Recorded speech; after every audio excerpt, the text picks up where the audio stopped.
Check.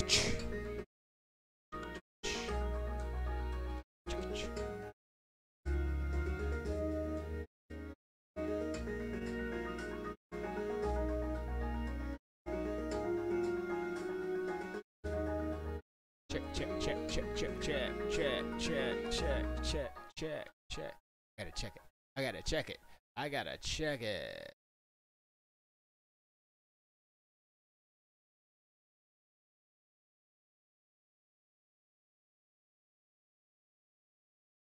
Right here. Music. This is a track I'm working on for the video game that me and the team we are busting it out. This is the game that we working on. It is the game and it's music stuff. Yo. I don't have live direct music feed, so I just ordered a mixer. It's coming in a week. It wasn't a Black Friday deal, so we gonna do. But it was still a good deal for my purposes. Yeah. Yeah. Yeah. I like that.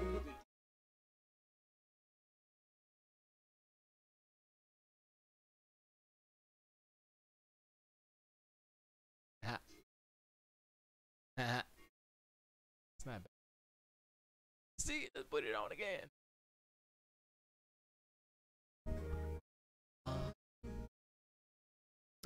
It's cutting out because I have a gate on my voice, so that's why the music's cutting out.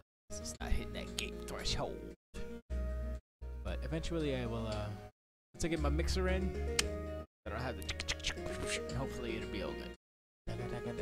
But this was for another song that I was doing for Rocco, and then I said, you know what, this is too pretty for Rocco. He's punk. It's just too pretty. So I snatched it off the end of that song, threw it here. So I'm gonna work with it. I like it as it is right now. I was like, I'll just throw it up like this, but no, it's the title track. It's the title song for the game. Let me see. Do I have all my things up? Da da da da da, yeah da da da da da, yeah da da da da da, yeah da yeah. Da da da da da da. Let me see what I got. Come on, come back. There you go, my. Every time. Never wanted to end, I just wanna be that. Sees that. Sabating chugga chong she's at. Bizones on the bizones is that. That's right. Okay. Come on, shut up. That's right. Okay. Come on, shut up. Shut up. Shut up. How you like me now? How you like me now? Well, too loud. Dabba dabba da. Dabba dabba da da da da da da. Yabba dabba da da da. Yabba dabba da. Yabba dabba da da da. Yabba dabba da. Yabba dabba da da da. Yabba dabba. Oh my gosh, that's so pretty, man, pretty, and I just want to listen to it in a loop, and I'll do it forever, and let me see what I can see when I want to be.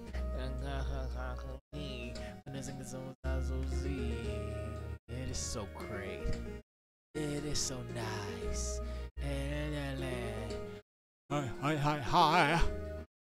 Everybody wanna just come out of town, never know it, just jump it down. Everybody know what's going down. Is that how we do it? Am I about to ruin all your expectations. Ain't no hesitation on this track, cause I'ma just hit it. I'm not whack, I just get it. Every time when I see but don't read it, I'ma don't like Riddick. I can see in the dark, I can see I'm a lark, I'm a sea, I'm a shark. I'ma just in the sea, I'm a shark, that's good. I'ma be like a bark. I'ma be like a bark, even though that's dumb, it's yum. Cause I said it in 1, 2, 3, 4, 5, oh my god. Getting the phantom pain. Yes! That means that I'm alive, that I can feel all the pain inside. My brain is melting beneath my eyes. Can I pretend, or am I in disguise? Will you see me? Will you see other guys? Will you see G? Will you see other flies? I lost it, man. I'ma just be flossing, and when you see how awesome I am. And awesome, man, when I flow, when I'm in the no show, when I flow, everybody wanna just want the guy make them go. I'm a sim down a little low. Don't challenge you, choke. That's bad. I like that. Feel it. Oh.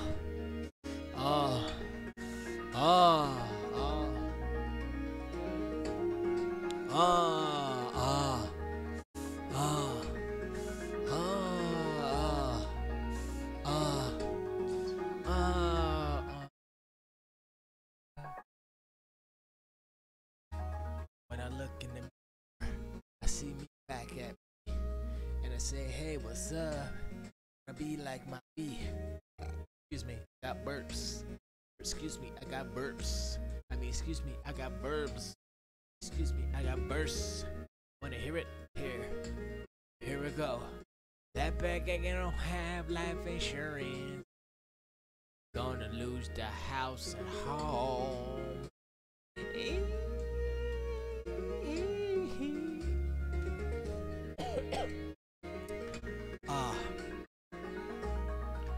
You like my rhyme style? Like my rhyme style? You like my rhyme style? Boom, boom, boom, boom, boom, boom, boom, boom, boom, boom, boom, boom, boom, boom,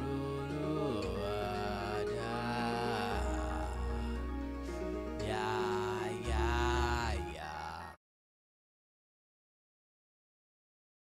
Check it out, I'ma just rock.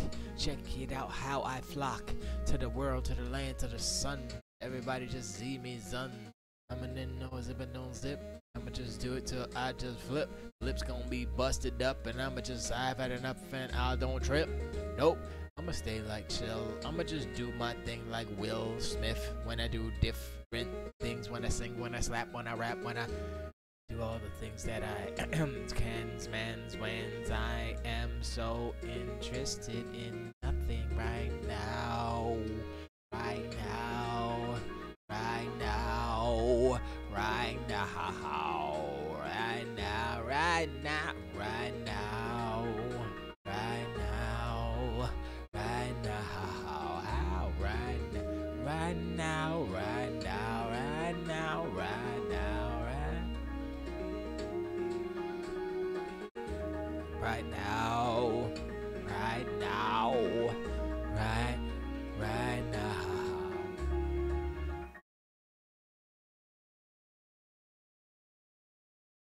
Everybody wanna, but nobody wants to be like OK and Ike. Zeitgeist. Zeitgeist.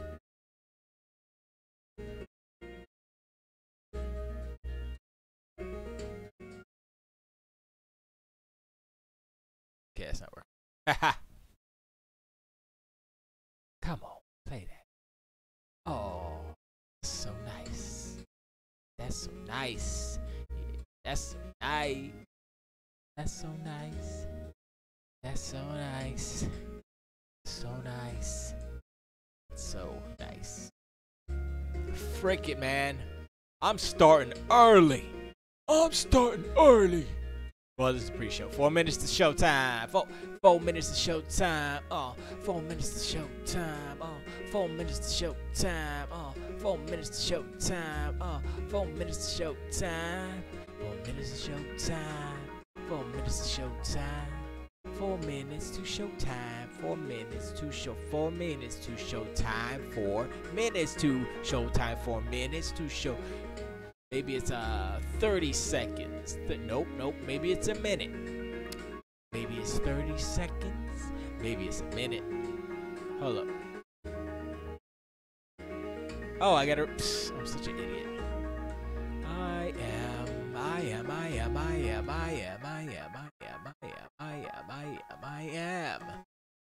Everybody wanna rock.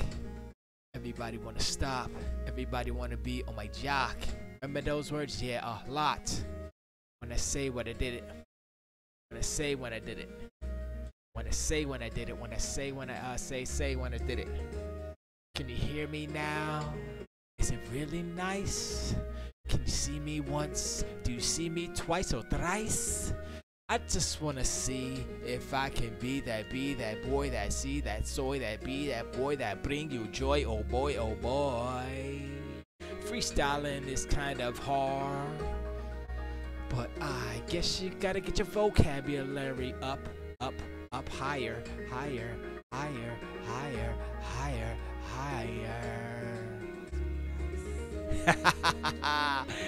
Wow, that sounded alright. Let me go back to the part where I was like, yo, this is on this, on that, on everybody wanna just do that. 2 minutes to showtime, and that's a fact. So I'ma just be like, yo, I'ma just continue to do the freestyle rap on, flap on, flip on, rap on, zip on, zap. Let's do it again. Every time when I say, every time when I look, every time when I play, they wanna make me like a crook. I'm just trying to be like nice, be trying to be hike, ice, like to ice, like Obi Trice. Why do I have to keep on doing do's? I don't really know when I just show, when I just flow, when I do my show every Sunday, 7 p.m. Eastern. I sit here for 2 hours and I bust out super knowledge guy. That's not really true. I just spit some words that nobody likes, and that's okay. I don't mind. I don't mind. That's fact. That's the Brack Jack.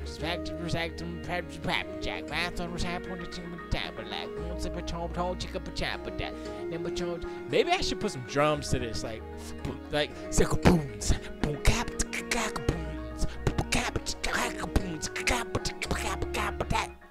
something like that. What's up, y'all?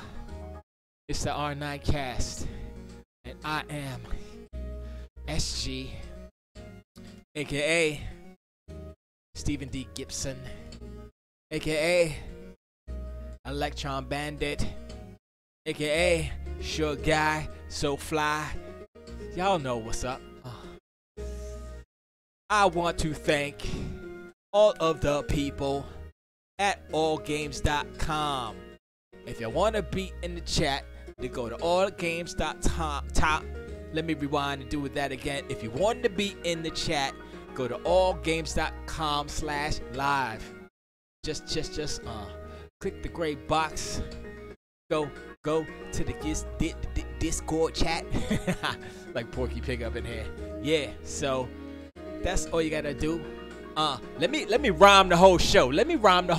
How about that? Yeah. Tiger Claws in chat. He just did a diggers on that. He put a Detective Pikachu trailer. Is that number 2?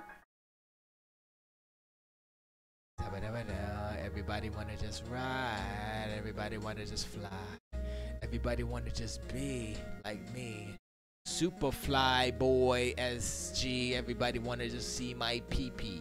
Okay, that was rude and not true. Oh, that's the first one. I saw that already. I saw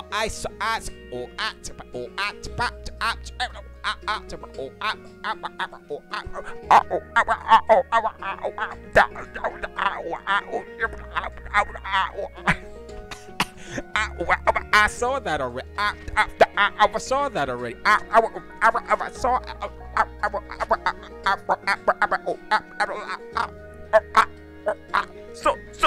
Saw that already. Okay. That was enough of that nonsense right there. Tycla says, what do you think of the Ticket Pikachu, the Ticket Pikachu trailer? You think they finally did a video game movie right? Come on, son. Trying to act like the other movies ain't not right. Judging from the trailer is possible. This trailer is possible. Okay, fun, close to the anime and games. No, they look 1,000% better because CG. I was about to say a bad thing, a false thing actually. I was about to say CG is greater than hand drawn. Not true. It's a preference thing, stylistical thing. But the actual truth, reality of the situation is that we've never seen Pokemon in CGI. We've seen them in 3D, cell shaded, but we haven't seen them a la realistic, fur shaded CGI for real, for real. It's the first time. That's why everybody, they're so awesome. It's like all they did was render it, realistically. And people are like, oh, Pikachu's too fuzzy. I'm like, shut the hell up, Pikachu's. My balls are too fuzzy, but nobody's complaining. Okay, sometimes it'd be hot. Like, man, too fuzzy. Then I get the Nair and I dip in it, like bloop. I have a big 5-gallon of Nair. I go galoosh. Only the balls though, because I get the Nair into the pee-pee hole and then it burns. I think. I never do it. I always hold it up. I go when I put it over my shoulder like that, and then I go beep. Yeah. Oh yeah, give me that. That's the ASRM. MSRA. What is that? What's the acronym? It's ASRM, isn't it? AMSR HMS. Oh my gosh, I have to. Such an idiot. Let's see. Sound. It's MSR.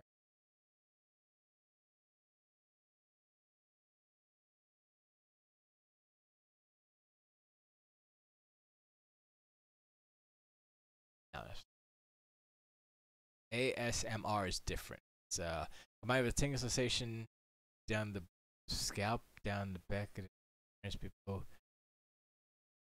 Gentle off particular sound. Oh, it is ASMR. I am not dumb. I mean, I'm dumb, but I'm not that. Okay, so Tycla says people were freaking out over a furry Jigglypuff because they never imagined Jigglypuff being fuzzy. That's the problem with the anime cartoons / games, is that they haven't depicted these imaginary fantasy animals realistically, or I mean realistically and kind of sensibly, or sense with common sense. Like a cat has fur usually, right? So when you see a cat in Pokemon, it doesn't look like they have fur. They might have a couple little lines denoting fur, but it's like, oh, it's not fur, blah, right? Pikachu doesn't look like he has fur, does he? He does. He's an animal. All animals have, humans have fur. I have fur. Look at furs here, furs here. Even on the skin part where you see there's no fur, there's fur. It's microscopic or it's really small, Tycla says the film will probably going to be this generation's Who Framed Roger Rabbit. Oh gosh, I was in chat when you had this discussion on Potbelly Gamers. Potbelly Gamers, the games for the Canadian guys that are friends of everyone. You know how that film showed how human cartoons going bad, but it's more like Pokemon humans existing, not human cartoons or humans and Pokemon. Because the world that exists that they have here is not our world. It's not humans' world. It's the Pokemon world. We just happen to be there. I don't know. That doesn't make any sense. But yeah, it's a fictional world or humans, Pokemon, blah, blah, blah. Here's the difference. Here, I mean, what is the actual mystery? Because Detective Pikachu, right? So, did a Pokemon get killed? Was it somebody stole a Pokemon or something? I forgot what the actual premise of the movie is. Besides, Pikachu is a detective. Right? Ryan Reynolds is Pikachu is a detective. Tycho also says, also, the film was in the style of film noir. It was a detective story. And I'm sure Detective Pokemon will follow the same type of genre. Okay, first of all, Tiger Claw. Young detective surfer is missing. Oh, okay, that's right. The guy, the boy from Jurassic World boy, Fallen Kingdom. His dad's missing, and Detective Pikachu's like, "Yo, I'm gonna help you find your dad, son." And he's like, "Huh?" Anyway, Detective Pikachu. This movie is not gonna be film noir. Film noir is, yes, it's usually detectives, of course, but it's a certain style, it's a certain look, it's a certain camera angles, frames, colors, all these things. And Pokemon, this movie is not that. This is let's make a summer blockbuster movie in November type of movie, basically. Wait, when is this coming out? It's coming out soon, right? And it doesn't matter. I think it's coming out next year. It doesn't matter. Anyway, that's what it is. It's not film noir. It's just a detective film. I mean, I know you want to, connect Who Framed Roger Rabbit with, and even Who Framed Roger Rabbit was barely film. I mean, it kinda was a little bit, but that's because they were trying real hard to kind of almost parody it, But it wasn't film noir. Let's. I know it's based on the. I don't care. No one cares about the game. No one's talking about the game. I'm gonna look up the actual definition of film noir so we can be smarter together. Film noir, film noir is a noun, and here it is. A style or genre of cinematic film marked by a mood of pessimism, fatalism, and menace. The term was originally applied by a group of French critics to American thriller or detective films made in the period 1944-1954, and to the work of directors such as Orson Welles, Fritz Lang, and Billy Wilder. A film marked by a mood or pessimism. Okay, so just by that definition, Detective Pikachu is not film noir. Okay? So now you're smarter, Tiger Claw. Preached Pillow. Thank you for hello. I appreciate you being a business card. I have no idea what that means. Is that a fancy black Cadillac business car? Business card? You forgot the D? I don't know.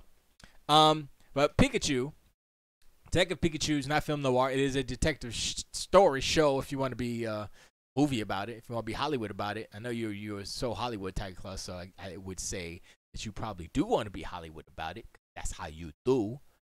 So in being Hollywood about it, Detective Pikachu is the show. Detective Pikachu is not film noir.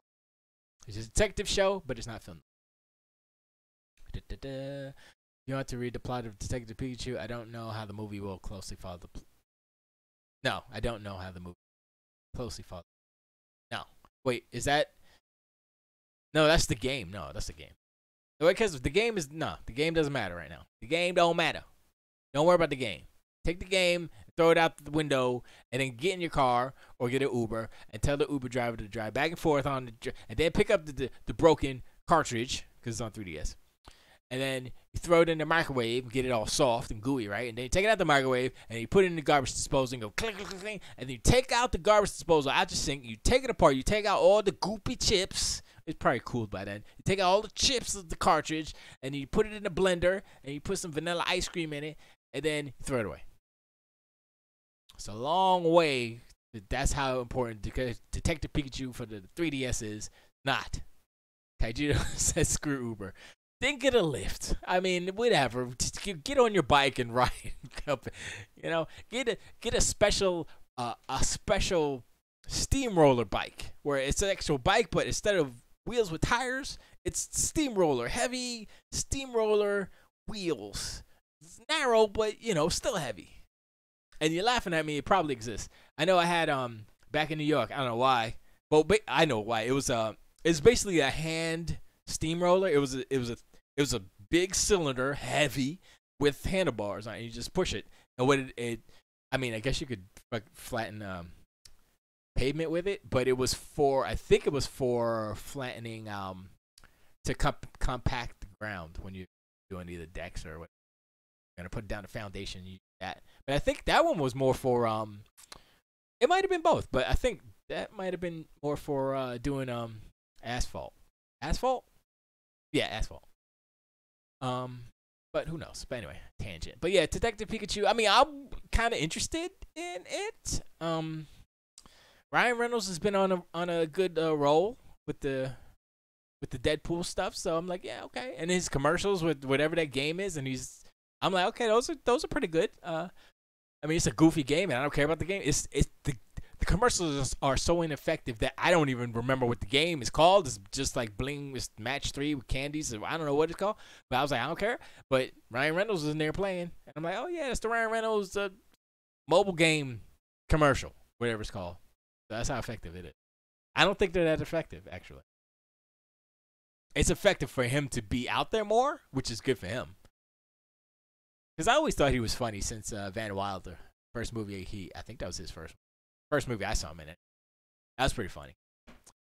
Not because they showed his booty. Naked booty. Naked, smooth booty. I didn't care about that. Okay, I'm going to stop because there was some disgusting parts in that movie.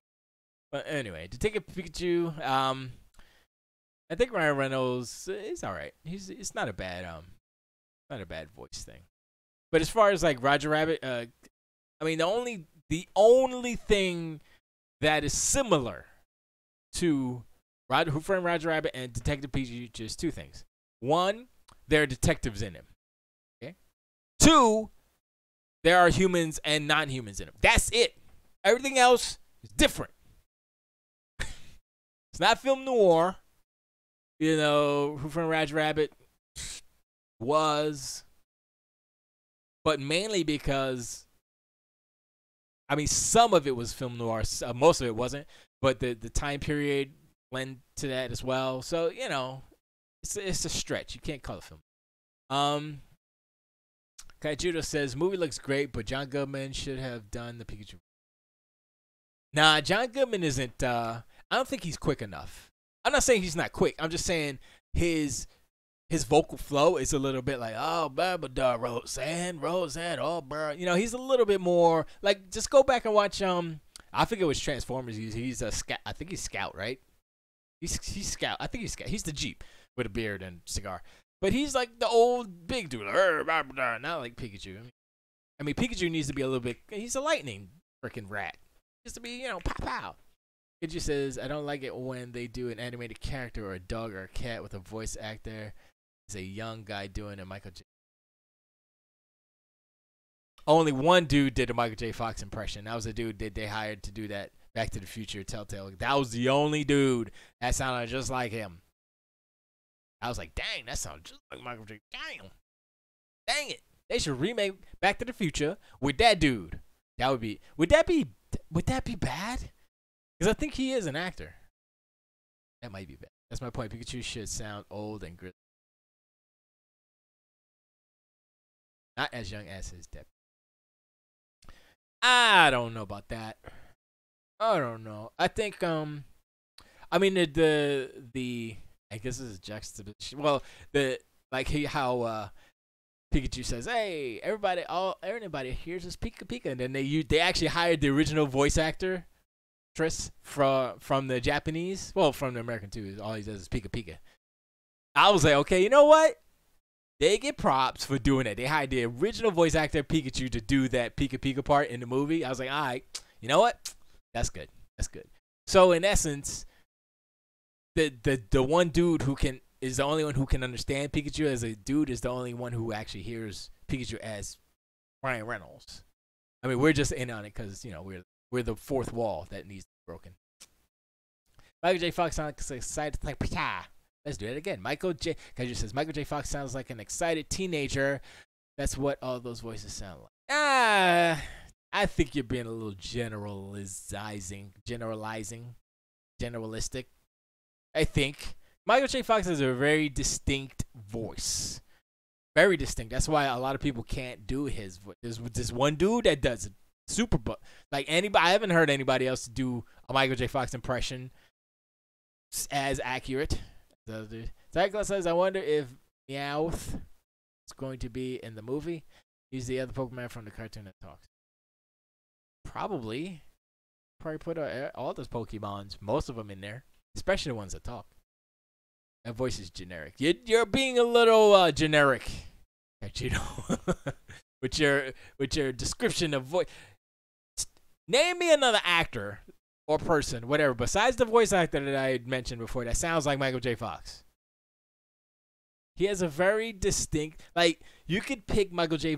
Fox's voice out in a lineup of young white guy voices. That's what you're saying. It sounds like an excited teenager. I'd say white, but it could be, you could be whatever color and still have that that sound. So no, you're out your mind. You are out your mind. Zac Efron. They just said Zac Efron sounds like Michael J. Fox. I don't think so. You're out your mind, and I will prove that you're out your mind.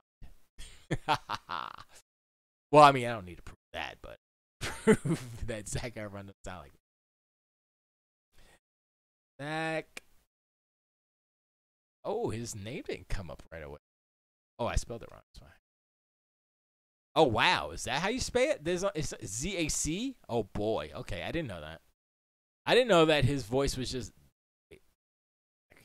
His middle name is Zachary David Alexander Efron. Okay, that's a lot of names. Z-D-A-A-E-A. I can't even. Let's see.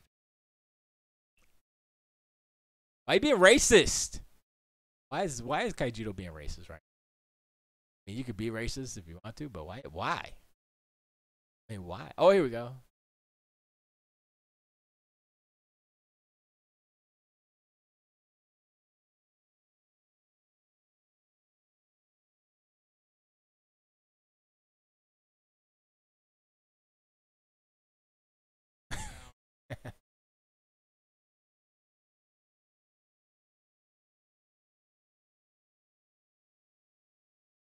Now he sounds I think Zac Efron sounds a little more California. He has a little bit of that's one thing you have to realize. Michael J. Fox was Canadian. Zac Efron is not Canadian. That's one thing. So Michael J. Fox is gonna have a Canadian accent. You say, oh, he's speaking English. No. There's still a little bit of something in there. There's still a little bit of inflections and stuff. Even though you might not catch it. I mean, Ryan Reynolds is Canadian. So there you go. So maybe you're thinking about all Canadian white dudes? The tone, he has a deeper voice than Michael J. Fox did. Another kid is Sean Gambron. I can't even say the dude's name. Sean Gambroni.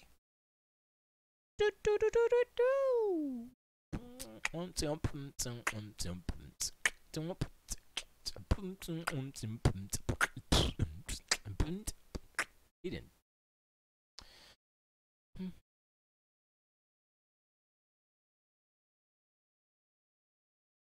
Dad, you know a lot about young white guys, I guess, or something. I did. Oh, that's that dude from whatchamacallit. Okay, I know who that is. That's the no way. Okay, so that's way different. That's Adam from the Goldbergs. That dude sounds nothing like nobody. He don't even sound like he's another kind of. He's super nasally. See, here's the thing. I listen. I work with voice actors. I work with singers. I work with all these people. So when I hear people sing, I hear people talk, I can hear the intonation. I can hear where the voice is, the natural voice versus like, oh, you're singing like this. You shouldn't be singing like this because that's not, such and such. And I can listen to anybody's voice and say, okay, this is how you sound, or this is what's coming out. I would say the character on the Goldbergs is very nasally, super nasally, more nasally than any other character that I can think of. I don't mean to talk out in a while. I mean, do animated movies. I'm not looking at animated movies. I'm looking at real life movies. Oh, no preview? Come on, son. Go back.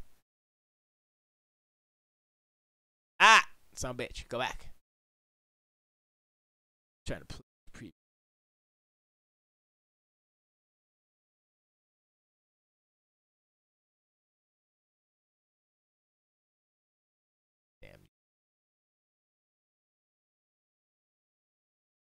Now his voice got deeper, but what you're talking about, Kaijudo, is just voice acting, and he does it like, I mean, you heard him talk there, but they exaggerate, when they're talking and stuff, which is fine.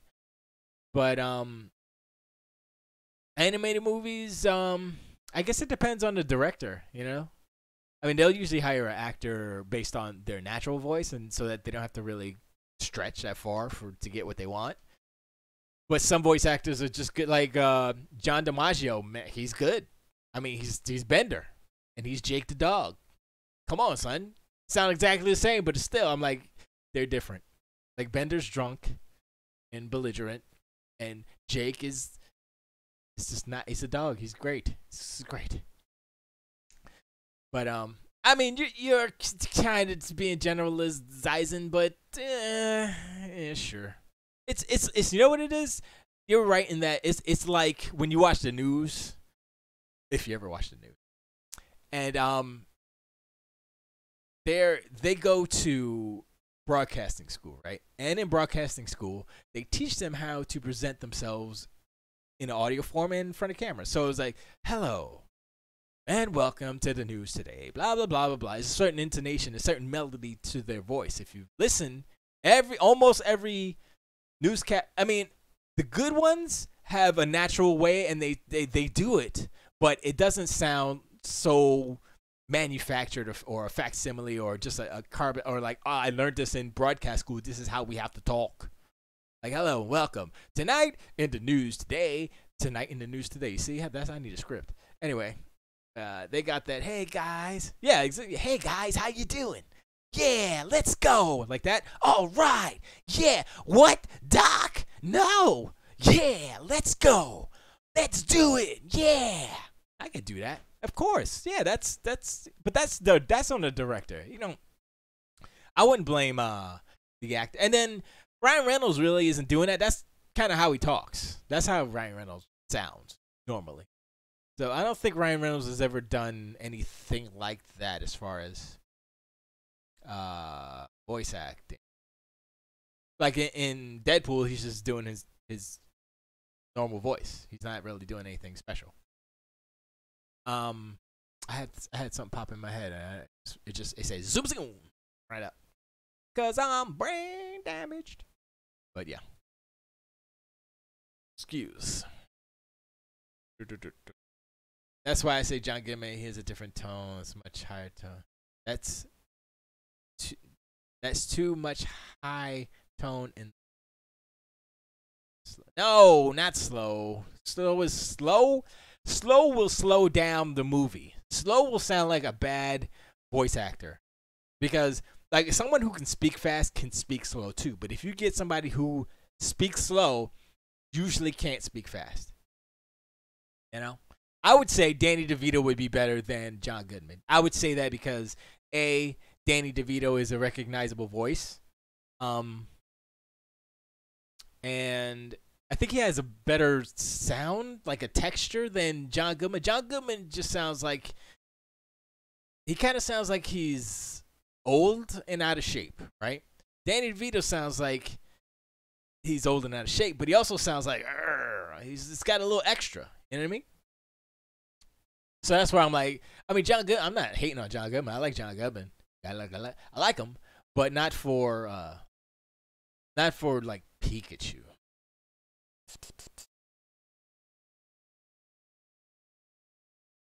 he says, Kendra says, when I hear Danny, I think con man.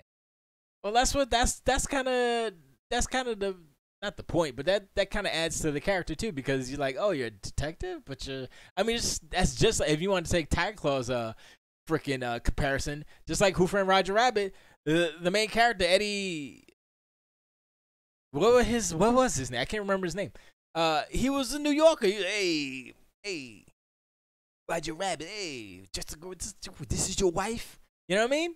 He pulled out the Mario from the Super Mario Brothers. Wait, what was first? Roger Rabbit or Mario Brothers? I think Roger Rabbit was first, right? But anyway, I'm just saying they did that and it works as far as being a detective, noir, New York. Even though this isn't New York and it's not noir. Now the detective just sounds like a person with a good heart but very depressed over the nasty world. Well, yeah, but that's not what kind of movie this is. This is not a noir movie. This is Pokemon, remember. Nintendo, remember. It has to be family friendly and bright and with rainbows coming out of the unicorns and all that stuff. It can't be what noir is, which we went through the definition before. Can't be that. Because, this isn't Dark City. Dark City was noir. Tiger Claw, if you want to see a movie that is noir for real, and it's not is it a detective? I think it is. I guess it kind of is a detective movie, but it's actually, it feels like it's more noir than it is a detective film, but it's noir. Dark City. Watch that. It's a good movie. It's probably the best movie that dude ever made. I forgot his name because he went on to make that God movie, with the gods, War of Gods or whatever it's called, City of Gods. I think it was City of Gods with the. It was bad. I was like, wow, that's bad. Nah, Kaiju says, look how it looks. It's a dark movie. It's not a lighthearted movie, kids.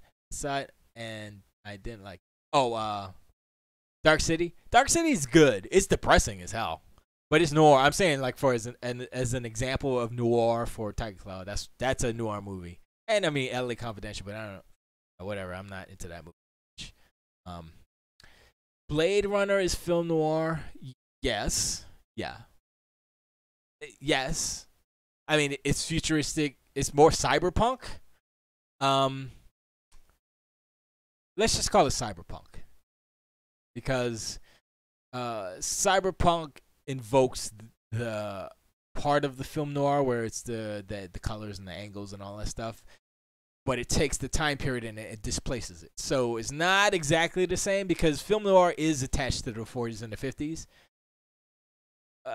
Whether it's a prerequisite, but I would say Blade Runner is more cyberpunk first, and I mean film noir, sure.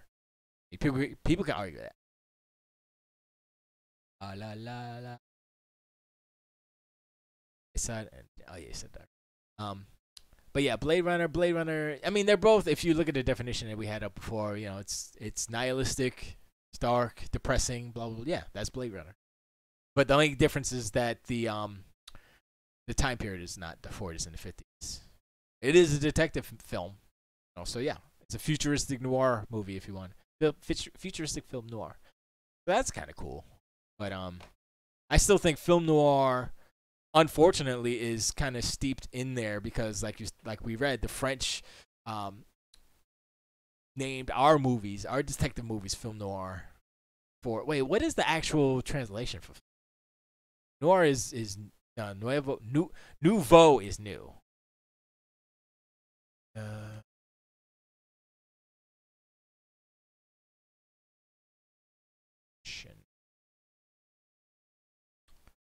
Black film.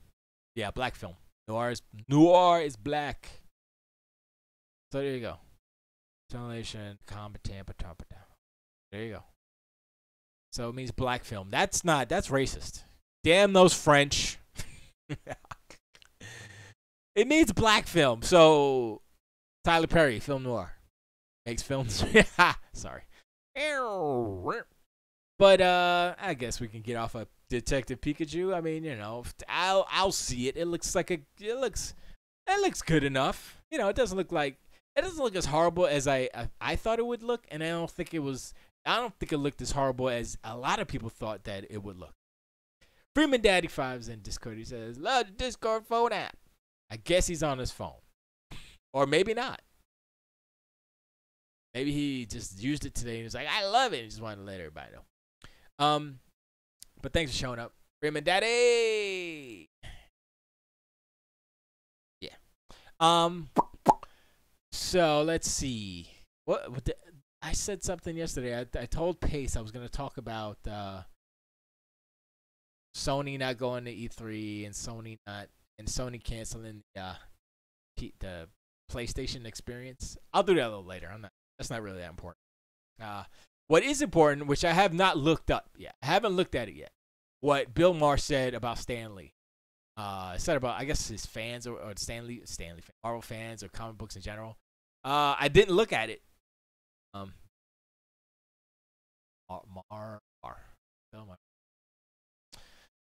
Bill Maher has made. Can I just read about it? Slam for disrespect to family questioning. So, I guess the USA Today, is that a good? Let's go there. Or I should do the comic book. Let me do comicbook.com. Let's do that. Rest in peace, Dan. Yeah, screw. Yeah, smart move by Sony. Not really. And screw Bill Maher's cut. Yeah, screw. I would say I agree with you. Gosh, why? I can't even close this? Gotta be at your. Fine, remembering Stan Lee plays after the ad. Why can't I close this ad? Yo, comicbook.com could lick my big nuts. I'm about to. Oh, golly. All right. Controversial. Who cares? And hot water, in which he questions the legitimacy of comic books as a medium, dropping Stan Lee's name and disrespecting the recent disease. All right, so here's the quote. Oh, in a post of his blog, Bill Maher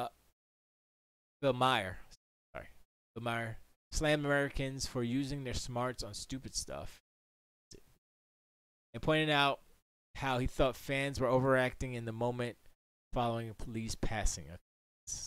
No, he has no joy in his life. I'm not going to YouTube. I don't want to watch a video. I want to just read it, because I can't read. The guy who created Spider-Man and the Hulk has died, and America is in mourning. My mayor wrote, deep, deep mourning for a man who inspired millions. I don't know. Watch a movie? Yes. Someone on Reddit posted, "I'm so incredibly grateful I lived in a world that included Stan Lee. Personally, I'm grateful I lived in a world that included oxygen and trees, but to each his own. Now I have nothing against comic book. I read them. I read them now and then. I read them now and then when I was a kid, and I was all out of Hardy Boys. But the assumption everyone had back then, both the adults and kids, was that comics were for kids, and when you grow up, you move on to big boy books without pictures. Typical Meyer fashion. The personality continued his tirade against comic books, saying the industry is only succeeding because dumb people got to be professors, and they wrote papers on theses about comic book characters. Quote, but then 20 years or so ago, something happened. Adults decided they didn't have to give up kid stuff. And so they pretended comic books were actually sophisticated literature. And because America has over 4,500 colleges, which means we need more professors than we have smart people, some dumb people got to be professors by writing theses with titles like Otherness and Heterodoxity in Silver Surfer. Heterodoxity? I don't know what the word means. Bill Kaja says Bill Maher is only going to use this trash comic. He wants the attention. Don't. Yeah, I know. I didn't know what he had said, so I didn't even have an opinion on it because I kept skipping it because I was slightly depressed that Stan Lee died. I mean, I read comics. I like comics more so about the art itself than the writing.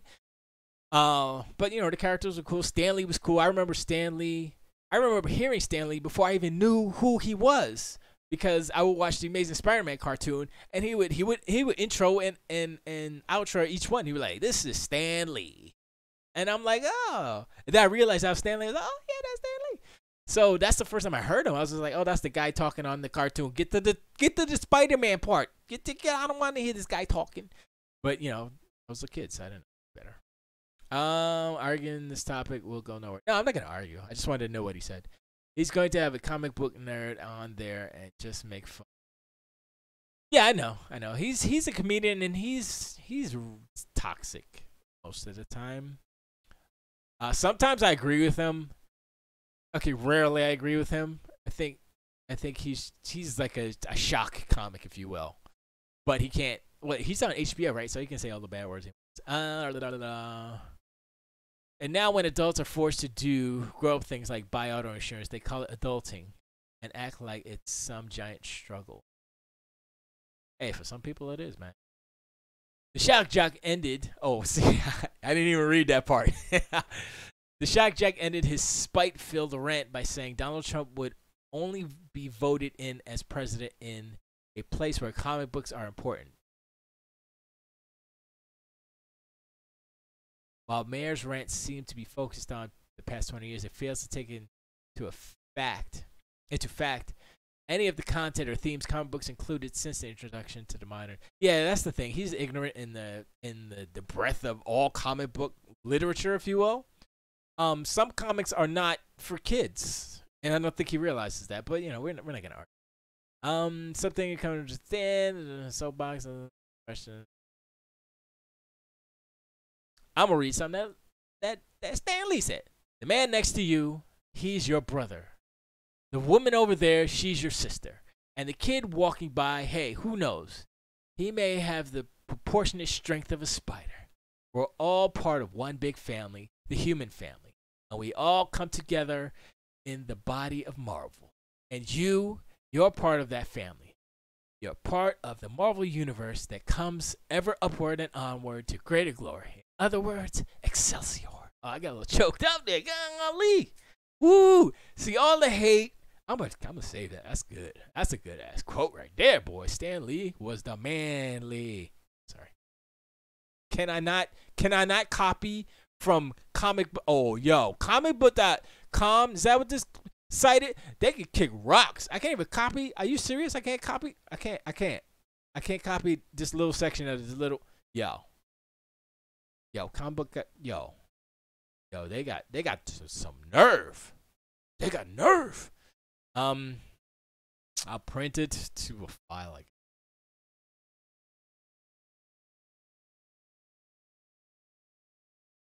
Okay, I don't have a printer hook, so let's just do it to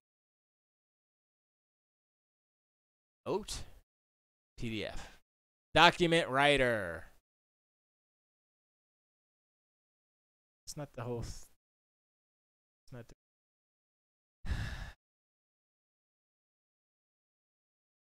So, forget it. Oh, forget it. I should do a screenshot. We do a screenshot. How do I do a screenshot? I forget. Is it control? No. G. Control G. I don't remember how to do. Keep the tab. Well, thank you. I know screen cap it. I'll do it. I don't remember how to screen cap on computers. I don't never ever screen cap. Never. But I'll figure. Actually, why don't I just look it up? No, not. Whatever. Dooba. How about this?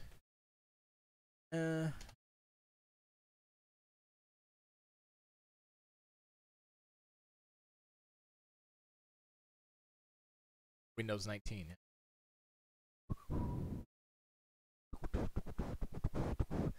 Let's see. One needs to press the FN key plus print screen. F function key. FN key. Where's the function key? F1 maybe? Where's function? I'm not on a laptop, man. I'm on a laptop.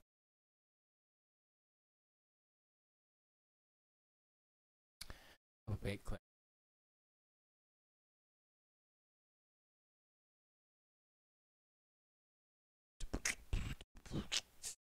Maybe it's Alt. I know it's. Oh, is it Control? Yeah, I think it's Control. Paste it in. Gimp.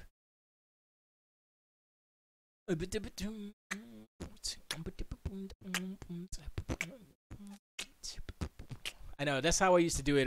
When I was whatchamacallit, when I would need to grab something to put on like Photoshop or GIMP that way. But I haven't done that in a while. But thank you, Kaijiro, for the help. Let's see.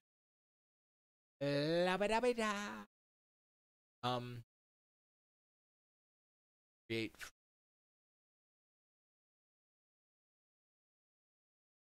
Yeah, it worked, but it. Oh God, I'm such a. Let's do this again. Let's do it again. I just wanna make sweet love to you, baby. Okay. Let's. I'm so dumb. I know how dumb I am. Why did it? What happened? There it is. All right. Okay, it's there. Go.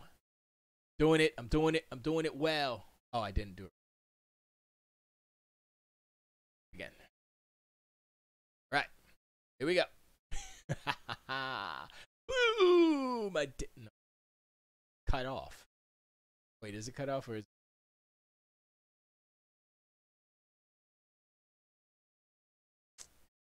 not used to GIMP? Okay, I got it all. Good. Save as Stan the Man. Stan the Man. Boom. It looks like Stand a Man. Anyway, whatever. I'm going to read that again. It was so delicious and great and awe-inspiring and made my insides feel goopy. You know when you feel goopy. Tiger Claw says, with the way the Pokemon look in Detective Pikachu, it makes me more curious as to how Sonic is going to look in that live-action Sonic the Hedgehog. I have no faith in Sonic the Hedgehog movie. Sega has lost their mind.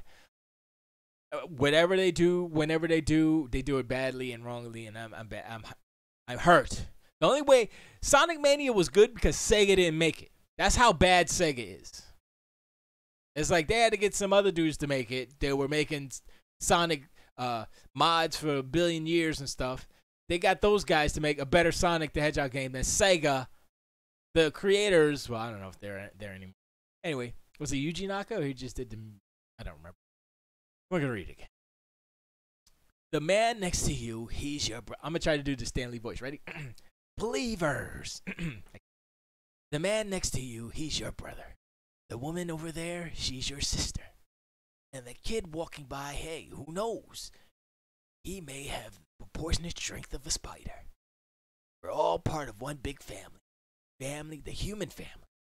We all come together in the body of Marvel. And you're part of that family. Part of the Marvel universe that comes ever upward and onward to greater glory. In other words, Excelsior! Okay, I messed up the Excelsior, but that's great. I want to put that on a t-shirt or so. I want to put that on a t-shirt. That's a lot to put on a t-shirt. But I think I want to put that on a t-shirt. That's a good, I'm putting that on a t-shirt. I'm like, I don't even have t-shirts. I don't even make I'm going to make a t-shirt just for that. Everybody's like, oh, I miss Stanley. I'm going to make a Stanley t-shirt and have that on there and people can read it. That's it. That's what I'm going to do. That's a good quote. Then the news comes on and Trump's over there trying to, dude. I caught a little bit of a Meet the Press this morning, and Lindsey Graham's on Meet the Press, and he's like, remember when the Kavanaugh hearings was happening, right? And he was like, y'all are crazy, and then this is ridiculous, disgusting, and he was flipping out, right? I saw him on Meet the Press this morning. Now that the Democrats got the House, right? He's like, well, you know, he's gonna be if John McCain was alive. I'm like, this mother flower. I don't know what happened. I guess the House winning, I guess the Democrats winning back power kind of smacked. It smacked the hubris out there, the hubris taste out their mouth, like, oh snap, we gotta play nice now. He knows that the House, that the Democrats are gonna, they're gonna do their thing. That's what they're gonna do. They're gonna be like, let's see, how can we mess with Trump? And the thing is, like, Trump's like, oh, I'm gonna hire this dude. That was Jeff Sessions. You know, he fires Jeff Sessions. Then he's going to, I guess he's going to try to appoint the dude that is his replacement until they actually appoint somebody. But he's trying to appoint the replacement. But people are saying, oh, it's unconstitutional because I don't know why. I guess you have to have a vote or it has to go through certain channels or something. I don't know all that stuff. I know very little. But this guy's like, yeah. You know how you shut down an investigation? Don't give them any money. Like, cut the funds. He said that, like, on interview, and like it's on record him saying that. So I'm like, okay, so if he does that, okay, Trump can't fire Mueller because if he does that, then that's the Dems like, okay, well it's go time now. We finna get you, Trump. So Trump can't fire Mueller. The only thing he's trying to hire this dude because he's the one who can kind of mess it up. But I think Mueller's done. I think he's pretty much done. He's just waiting. Like, I'm gonna wait. I'm gonna chill for a minute. But anyway, I'm not really talking about top politics. It's upsetting. Tiger Claw said, I've been watching lots of clips of the Sonic Boom animated series. The show is hilarious. Even pokes fun at the Sonic fan base. The Republicans had their shot to make things right, and they failed. Now Democrats are going to fix the mess they left behind. Okay, I would, in a perfect world, you might be barely right. Oh, I would say the Democrats are a bunch of hot messes themselves. They're a bunch of hot garbage people themselves because they screwed over Bernie, the Burn. They're the ones who screwed it up for themselves. So they're like, oh, well, why? But listen. You did all that shady stuff to Bernie Sanders. You know, even though Bernie Sanders was crazy too, but Bernie Sanders better than Trump. I can say that. I will say that, right? Bernie Sanders better than Trump. Even though I don't want to be in a socialist country or anything, but there's a balance to all this stuff. You know, you get Bernie in there, and then you get and then they mash it up and they work it out, and then work it out. But look, Democrats ain't gonna fix anything. They're gonna stop a lot of craziness. Like maybe they'll try. I mean, I know they already passed a law where you can't separate kids from their parents. Just simple stuff like this.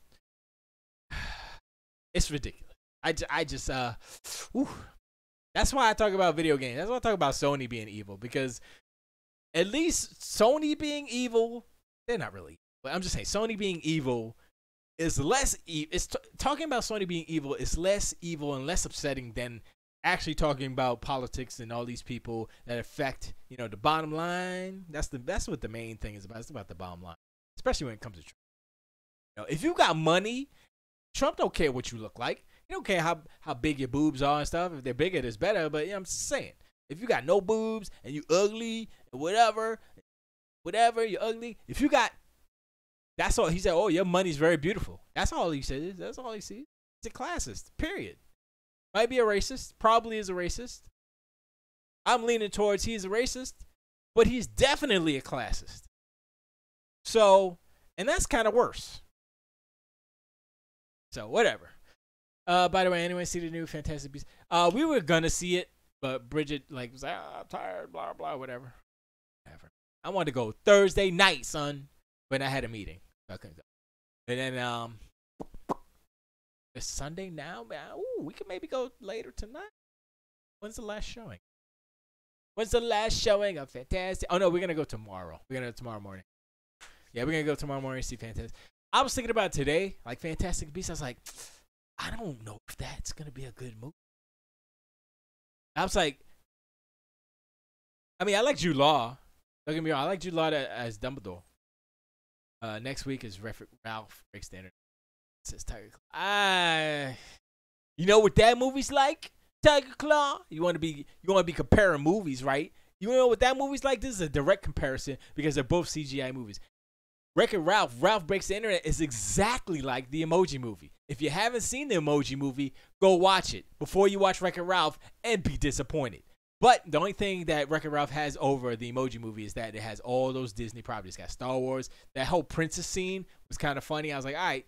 But that's it. But the whole premise of these characters going into the internet, that's what the Emoji Movie is. That's, yeah. That's what it is. Tagla says, actually, 3 movies coming out next week. Ralph, Creed 2, Robin. Okay, first of all, nobody's going to go see Robin Hood. Robin Hood, nobody care. Nobody wants to see the dude from The Kingsman. Nobody wants to see the Kingsman dude play Robin Hood. Nobody wants to see Jamie Foxx's Lil Jon. Nobody wants to see who's the bad guy. I don't even know. I don't care. I don't care who's the sheriff. I don't care. Esgee, Ralph will do it better, says Tiger Claw. In some respects, yeah. I'd agree with that. But the first Wreck-It Ralph was kind of cool. And I mean, I know Sonic's in this one more, so I think he has a line. Sonic has a line in this one. So it's better already. Well, it's better than the first one, at least. Yeah, you're probably right. I think Ralph will be the number 1 because it's animated. Kids, all the parents that take the kids to see. Yeah, Robin Hood will be number 4. Fantastic Beasts will be number. Actually, Fantastic Beasts might be number 1 this week. Never know. If it's that good, it might be number 1 for 2 weeks, boy. You know, I'm just saying. Disney movies haven't been. I mean, Pixar movies be like The Incredibles 2. Ooh, why did I say The Incredibles 2? Good. Wreck-It Ralph. Like if you go Incredibles 2 versus or Incredibles versus Wreck-It Ralph or Incredibles 2 versus Wreck-It Ralph 2, I say that Incredibles win all the time. I think Incredibles way better. I think without even seeing Wreck-It Ralph 2, I'm gonna say it right now, definitively, Incredibles 2 is a better movie than Wreck-It Ralph 2. Period. Come fight me. Let's go. Let's argue. Let's go. I got reasons. Come on. Keju says if they wanted a good Robin Hood movie, they should have had the rapper Lil Jon play Lil Jon and the pop singer Robin play right. You know what? That's not a bad idea. Little John playing Lil Jon would have been hilarious. I say Robin Thicke would play Robin Hood. Not Robin, not the singer Robin. But Robin Thicke, because he's not that old. He could pull it off. I mean, because come on now. I mean, Robin Hood's he's a white dude. It's not. I mean, the fact that Lil Jon is a black dude, they stretching it a little bit there, which is fine. But Robin Hood, the point of Robin Hood, mainly is rob from the rich, give to the poor. But if he's a black dude, then it kind of it works against the whole premise of Robin Hood being like of privilege, if you will. Even though he may not have been, but he can be or charade as such, because he's white, racism. So that plays into the whole Robin Hood thing. If you're a poor dude and you're robbing the rich to give it to the poor, you're like, yeah, of course you are. That's not special. But if you're a rich dude, or if you're part of the rich, quote unquote, and you're doing it, then it's that's cool, yeah. Okay, I mean, yeah, I don't care about the sex. That's true. But Robin was, wasn't she Puerto Rican? I mean, nice. She's Spanish, right? I guess Spanish. No, it gotta be white. Yeah. To kind of accentuate that point of being privileged, basically. About privilege. And that's the thing. That's another reason why it probably couldn't be a woman, because, about the male privilege. Men have more privilege, according to feminists and all that stuff. Men have more privilege. Of course, that's a whole debate that I'm not gonna get into right now. She's Swedish? Wait a second. Is that the same Robin? Wait, is it? That might be a different Robin I'm thinking of. I'm thinking of a different Robin. I don't know which one you're talking about. But I'm saying she may be from Sweden, but what is her lineage? That's my question.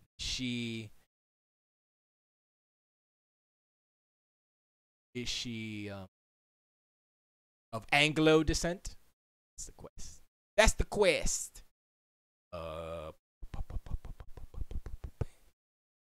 What's her last name? What's her name? Is it Carr? There's a lot of Robins. Robin Hood. Robin Hilton? Robin Stone. Oh, which Robin is it? Singer. The singer. Singer. There it goes. Robin. No, not Robin. Singer. Robin. There it is. Robin Miriam Carlson. Known as Robin. Swedish. Cut off. Oh, she's white as hell. She's really white. She's super white. Oh, that's a different Robin. I was thinking about a different Robin. Yeah, that'll work. That'll work. You're right, Kaiju. That'd be perfect. Perfect. She actually looks like an elf. She got elf faces. See, hey, doobie doobie doo. Oh, how old is she? She's older now, right? Younger picture. Oh, maybe not. That's just a bad picture. Switch. Doobie doobie doo. So there she is, Robin. Yeah, she is older, but no, that still worked. That was still. Yeah, that's when she was real. Oh, she's really old now. Yeah. That's cool. She's got cool hairstyles, yo. I don't like that one. It's too. I think it's just that line. I think it needed to be a loopy. Something. Oh, boobies. I don't have the C filter. Whoops. Y'all ain't see it. It's too small. See it. All right. Cool. Yeah, she's been around. You know what? I'm thinking about somebody else. But yeah, I've heard. Yeah, I know. I remember her, but I don't remember her. I guess I'm confusing her with wait, finally, is that the song that she did? That song, right? Finally, it's happened to me. I thought somebody else. Oh, you know what it is? It's CC Pennington. That's her name. Whatever her name. CC. Not CC Music Factory. YouTube. Screw it. Go to YouTube.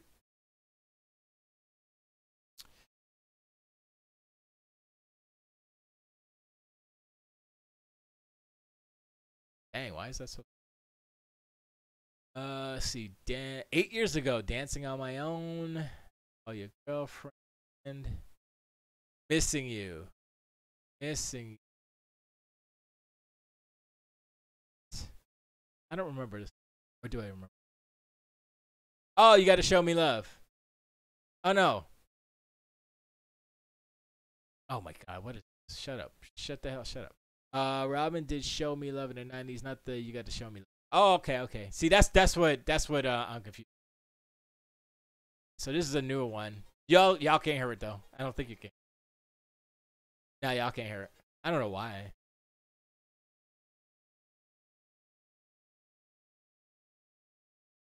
Ooh. She's got a good voice. I like her voice.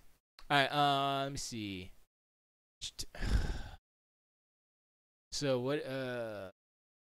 Robin did Show Me Love. Show Me Love. Let me see. Honey is Dancing on My Own 8 years ago.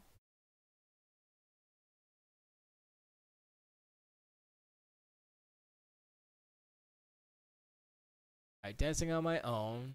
That's that one. Call Your Girlfriend.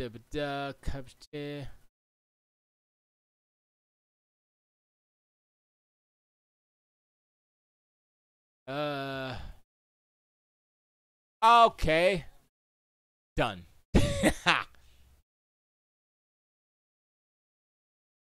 Yeah, I don't. It's alright. It's alright. I'm like, it's okay. CNN is doing a special profiling furries at 10 o'clock. Looked interesting in the preview. Uh,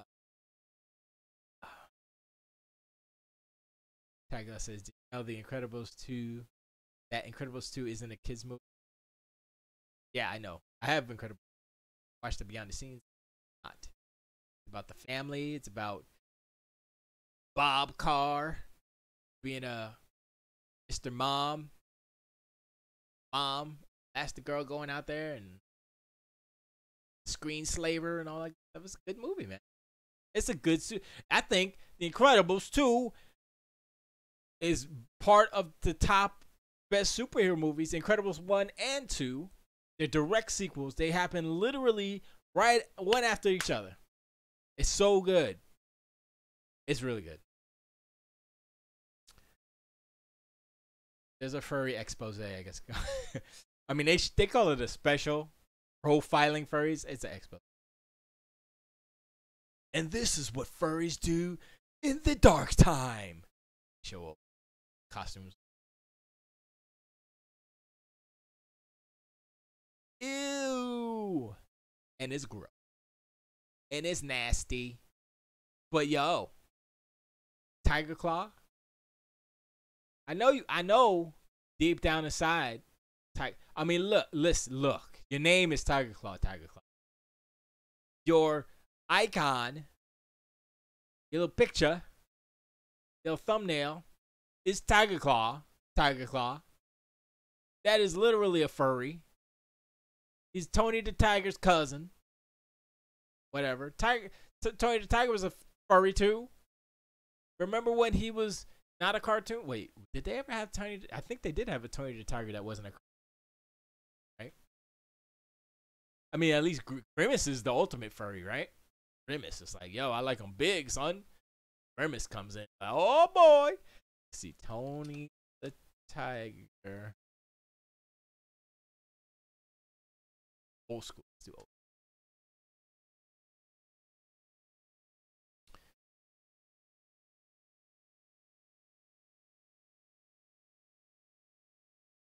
It's all cartoons. Those the original Frosted Fakes with the Frosted. Yes, I do remember Tony the Tiger as this cartoon right here. I always remember. Ah, there he is. There's Tony the Tiger throwing the ball out in the game. I knew he was a furry. Where's the hole? He's got baggy pants on. Look at Tony. Oh, I gotta go over here. Look at Tony the Tiger. Look at Tony the Tiger right there. Look at him. Look at the bagginess. He's like, I need room. Great. I need room in my pants. Oh, great. I don't. Oh, that's. See, this is why Halloween is evil.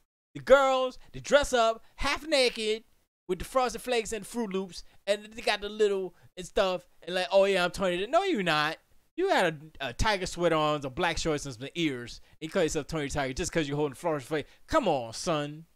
Look at that ripped Tony the Tiger. He has blue nipples. That's like rated. That's rated NC-17 right there. Look at that one. Jeez. I need muscles like that. Look at that. Wow. That boy is swole. So is that the original? Guess that is the original Tiger. Wow, that's weird. That is goofy. Like, oh, it's Junior. But wait, oh, Frosted Rice. That's just like, that's whatchamacallit. Frosted Flakes. Frosted Rice. Frosted Rice Krispies are evil because you're like, yeah, I'm gonna kill him. You get 2 spoons in and then it's mushy sweet soup. I'm like, it's mushy cold sweet soup. I'm like, oh, this is. I like my food crisp, not crunchy, not like break my teeth off crunchy, but crisp. I like my vegetables crisp. Like my cereal crisp. That's why I eat my cereal. I put the bowl. I like my milk ice cold as well, so I put a cube of ice in my milk. put the milk in, so the milk stay cold all the way through. And sprinkle the cereal in, scoop, scop, skip. I'm good to go. That's how I eat cereal. Other people are like, let me put 10 pounds of cereal and a little drop of milk. And I'm like, how you supposed to lubricate that down your throat, son? You be struggling to swallow, you be like,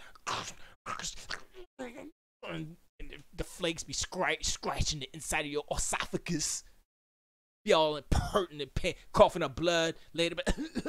What's wrong? Why am I coughing up blood? Because you're eating tree bark. You need lubrication, man. What's wrong with you? God, I got a little excited there. Whew. Yeah, so it was the furry community has a message for the rest of the culture. For the rest of culture. Oh, here we go. The furry community has a message for the rest of the world. Their culture is not about sex. Yeah. But it's in there though, but you just can't. I mean, it's not just that's the only thing that's kind of interesting about it, because it's like grown ass people, animal costumes, busting it out. That's their thing. That's their kink. That's their whatever.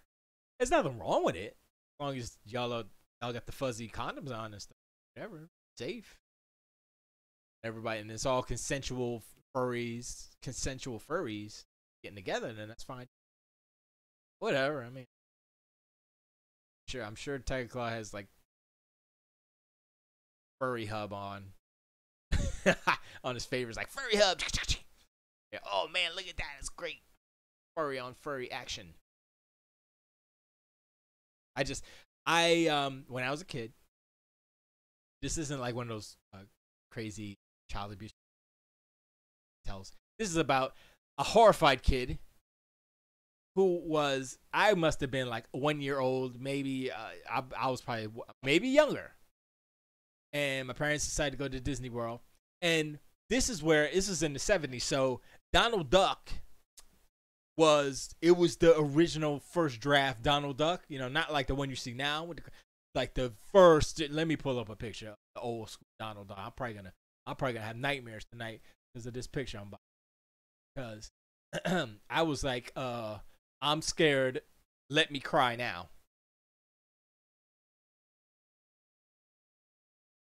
Donald Duck.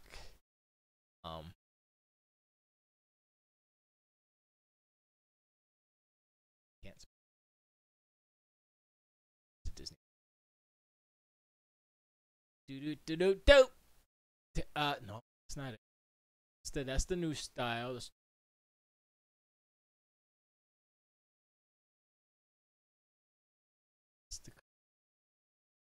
My dad has a picture. I need to grab that picture from somewhere. I need to find it. I think, okay, that's probably the closest picture we're going to get right. Wow. Okay, first of all right. All right, so, okay. First of all, this first picture is not what I saw. That's not what I saw, okay? I would have really had a hard. I would have died if I saw that monstrosity. This second one's the one that I saw. This was the Donald Duck that I was, how do you say, exposed to. I remember this. This is the 80s Donald Duck. This is a sad Donald Duck. This 80s with the blue eyes. He looks like he's like on something right. He's on some Molly. But this one, this is like a 70s Donald Duck right there. That's the one that scared the doo-doo out of me when I was a little kid. And I've had dreams about freaking Muppets and stuff. So I had a night terror one time. I think it's the only time I had a night terror. I guess I watched the Muppet Show the previous night, right? And it was one of the shows where the human stars on the Muppet Show, and then they have the giant Muppet that's like a full size person Muppet, but with a bigger head, and he's like furry and stuff. He's like, and he usually eats the person. He goes in the mouth and he eats him. And so that happened in that episode. Like they slid down, it was Mark Hamill or something. I can't remember who it was. And they went in and the Muppet ate it. And I was like, and it was just a Muppet Show. I wasn't like terrified while watching it, but I had a dream that night, and I had a dream. I still remember the dream. It was in black and white, of course. And I'm running. I'm just running in like neighborhood, suburban, whatever kind of like all these cars along the street, and I'm running, and the Muppets chasing me because I'm afraid it's gonna eat me, right? And it's chasing me. I'm running, and I get into this one car, and I'm hiding in the back seat, and I'm like, and you know when you're hiding, you try to keep your head down, and you don't want to look up. You're hiding, and you're just like you're super scared because you don't know what's going on, but you're trying to like. But then I peeked up, and then he was right there, bam, and his mouth was open, and I saw the camera was first person, and I went right in his mouth, and I woke up right then, and I woke up screaming, ah! I'm a little kid, I woke up screaming, but my dad came in like, what the hell's going on? And I was just like, I was just crying and stuff, and I said, oh, it's a dream, okay. Back to sleep. And when I woke up the next day for school or whatever, I didn't really remember it, but I remember it, but it didn't like affect me like it had just happened. It was just I guess it kind of got a little repressed, but I still remember it. I just remember that last bit of it. I don't remember all the little nuances about running from it, but I know I was running from the Muppet, giant man-eating Muppet. I was running from him. That's the one night terror I had as a little kid. It's funny. It's funny now. And I think about it, like it gives me a little bit of adrenaline. I was like, oh, okay, that was pretty funny. But yeah, it's a little kid imagination. I was afraid of Muppets eating me, and I think those two incidents are not attached. I think they are family. I think they're connected in a way. Like I think I saw Donald Duck first, and it terrified me. And I saw the Muppet thing, and that didn't terrify me, but I think it hit a switch in my brain, and I went to sleep, and I did.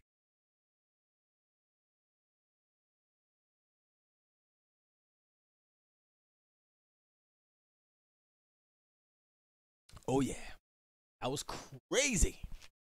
Now that you know all my secrets about my dream. What other dream? I had a dream that I was Prince one.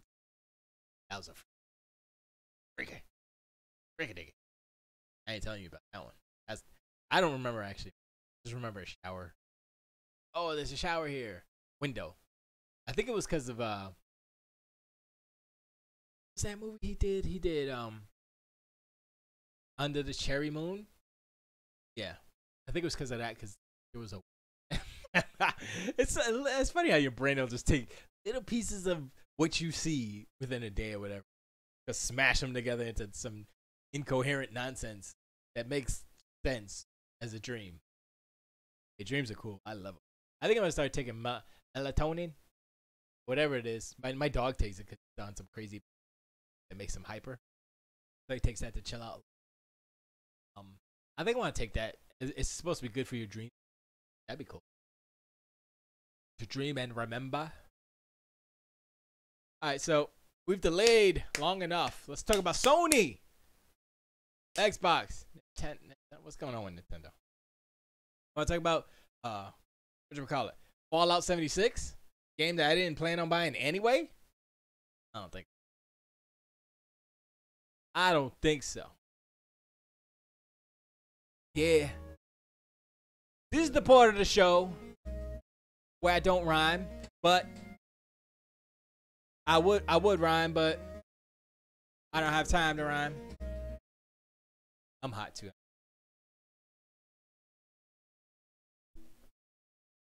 It's kind of cool outside. I still have to build a little cover for my AC so it buffers the sound a little bit more, and it looks better. Yeah. Anyway, yeah. Excuse me. So Bethesda, let's talk about Bethesda real quick. They everybody's hating Fallout 76. Tiger Claw put a video in Discord chat a little bit ago. I watched that video before he actually put it in there. But it was this one dude talking about how great great it is, but he was being facetious, obviously. And it was like the top 5 things or something like that, or 6 things, whatever. And so why Fallout 76 is best game or whatever is pretty funny. Not as funny as Tim Rogers and stuff, but it's pretty funny. He was very sarcastic. I was like, okay, yeah, that's good. That's a hot garbage game. That game needs to be $20 real quick. If that game was free with in-game purchases, then maybe, but not $60. Hell to the no. And I don't even like Fallout. I don't even like Fallout 4. I was like, I don't really like the aesthetic. It's depressing. You know, if you look at the games that are successful, they aren't ugly. They aren't depressing.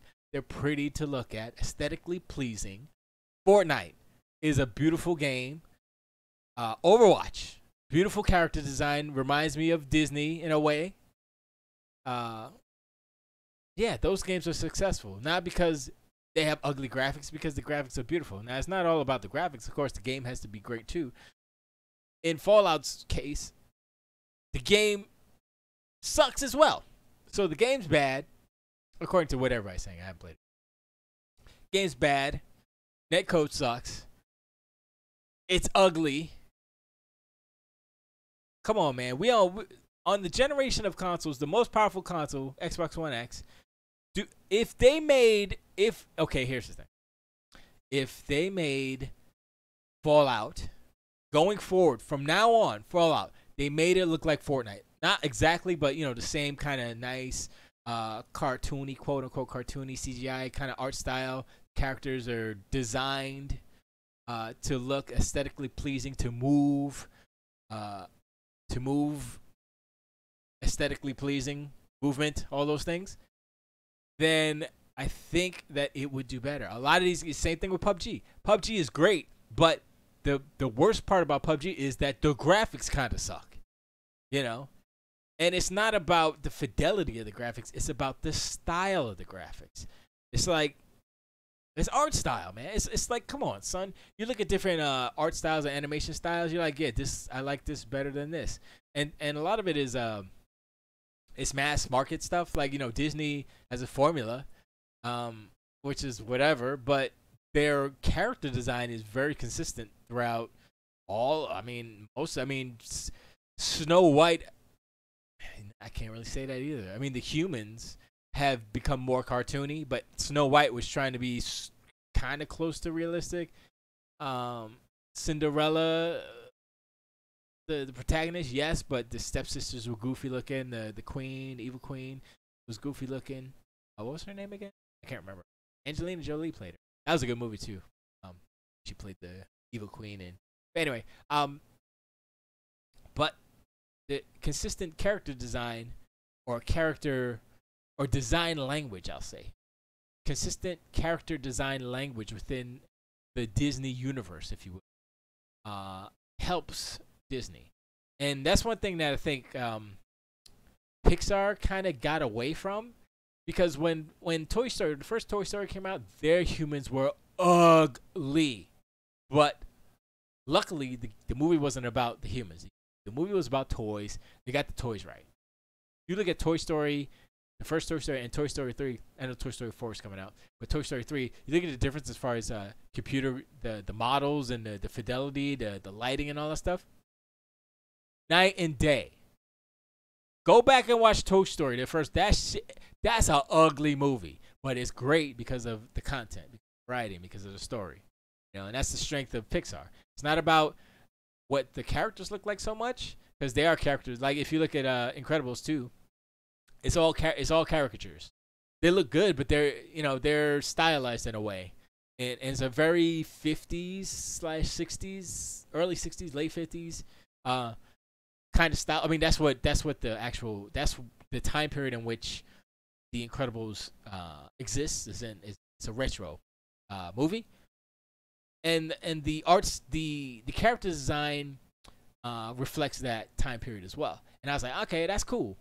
And the fidelity is good, but it's not really about the fidelity when it comes to Pixar stuff. But as far as design, like, I mean, that's a combination of animation and just all the effects and all that stuff. So that's the strongest part of the Incredibles films are not the graphics or the fidelity. It's really about the story, the writing. They got and the characters. That's it. And those are the strongest parts. It just happens to be animated.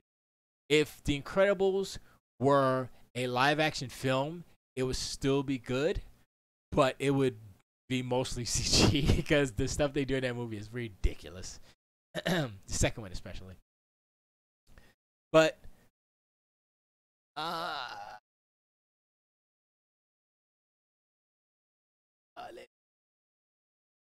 yeah, I like I totally forgot what I was talking about. Wow. Oh, design. Oh, the games. Okay. PUBG needs to overhaul the graphics. Make it more cartoony, less graphically intensive. Do a Fortnite, like I said before. Copy Fortnite's graphic style. Not exactly, but change it so that it's more cartoony, less intensive. That way you can have more overhead for your game and stuff, and it'd be good. Don't change any physics or anything. Just change the models, change the trees, change the grass, the foliage, change the textures for all that stuff. Leave all the geometry the same. Just change the textures, except for the humans. Change the faces. Just change the whole bodies of all the humans. Change that, but everything else can stay the same. Just cut down on the whatchamacallit, on the textures. That's all. Just make them more cartoony. The design language. They did it in Overwatch, and it works pretty good. And it's the same with Elder Scrolls, all of Bethesda's games. Whether it's Skyrim, whether it's Fallout.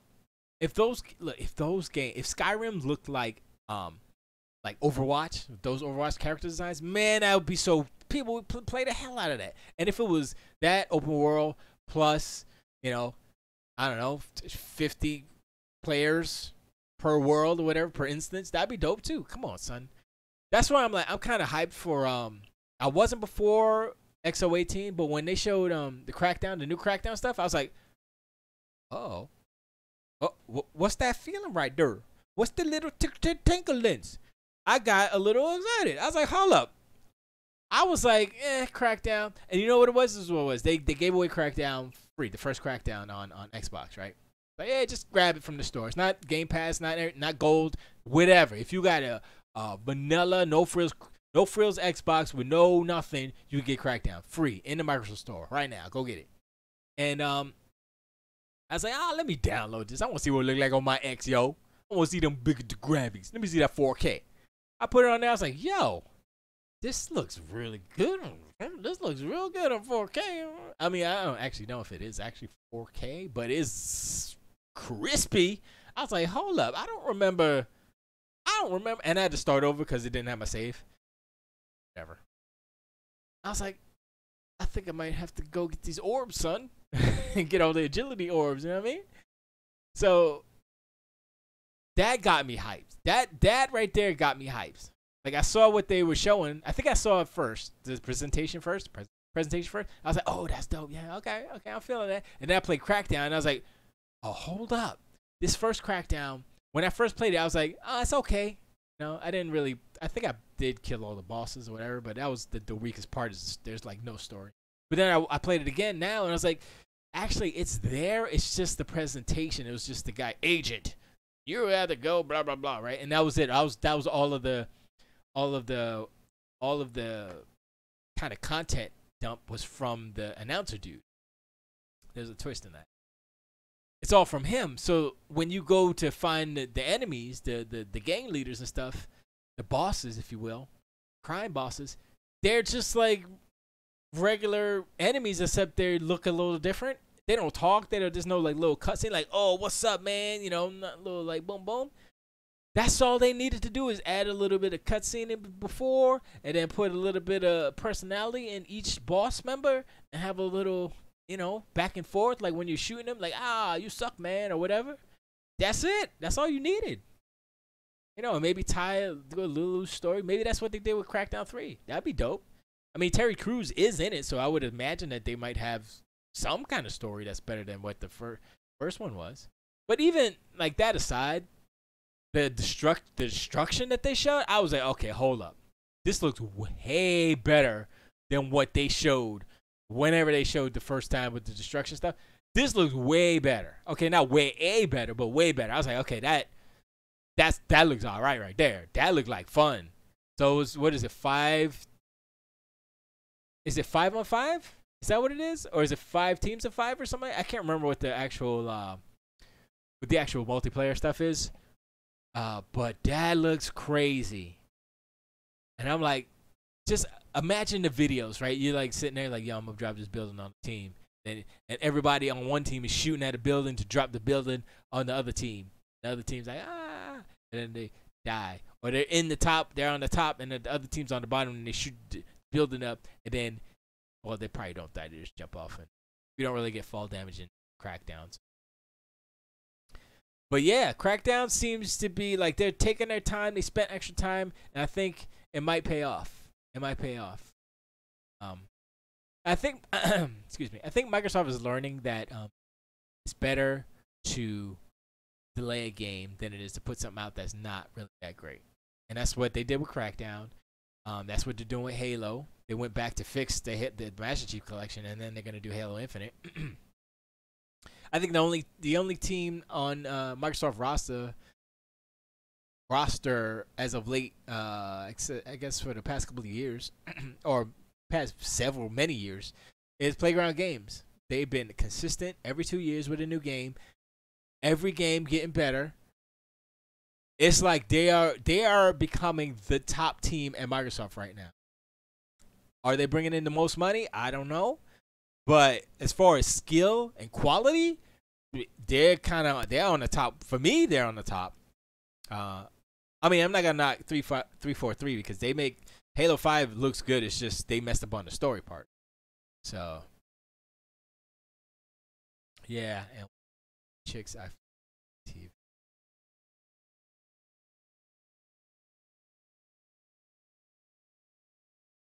That's Burr. Burr said that. Yeah. So I guess a furry lady was whatever. Anyway, wow, I just that quickly I forget about, well, Crackdown 3. So I got hyped for that. And like one of the best parts of Crackdown was like, you know, just getting in your car and the car transform based on your level. It's like a lot of little stuff that was cool, and it's like the only thing that it was missing was the story part. It had a lot, and now with all these open world, like I guess Grand Theft Auto 5 is a perfect specimen or a perfect example of how to do an open world game forever and ever. If they do the same thing with Crackdown 3, like, you know, they have the multiplayer, that's fine. But if they do like a Crackdown online where it's kind of like you can do your little races and do all that stuff, that would be, I mean, they had that in the original game anyway, based on but if they had an online portion where it's always online, like not a competitive thing, but just a, you know, sandbox where everybody's in there, that'd be cool. Or like, you know, like the games things, like GTA, how they have the different I guess game hoppers. That'd be dope too. So, and if they do a battle royale thing, that would work. I mean, it doesn't have to be 100 players. It could be 50 or 64. I think 64. 64. 64 vs each other. That'd be dope. I think I would have more fun playing a Crackdown style battle royale than I would PUBG or I don't play Fortnite. I played it a couple of times. I'm like, it's all right, but not the best. I haven't played Bobo, so I wouldn't know. I have no interest in playing it because it's just like Fortnite except a little better. But I'm like, I'm looking for something different. And when I play Crackdown again, I realized that Crackdown is the type of open world game that I want to play because I want to jump. I don't want to have fall damage. I want it to be crazy. I want to pick up all kind of trucks and cars and throw stuff, and yeah, just a superhero open world superhero game. That's what Crackdown was basically. It was cool. So yeah. And I was literally, I was in my car. I was just running over the criminals because you get car points for that. That way your car levels up faster. So I was just killing. I was actually running over people, innocents. And the announcer comes on, you shouldn't do that, or like if you do that, then the crackdown police. I forgot what the actual city was called. You know what should happen? It should be Crackdown mixed with Sunset Overdrive. It should be Crackdown Overdrive. Sunset Overdrive should take place in Crackdown City. Vice versa. Actually, it kind of looks like the same. Actually, got it.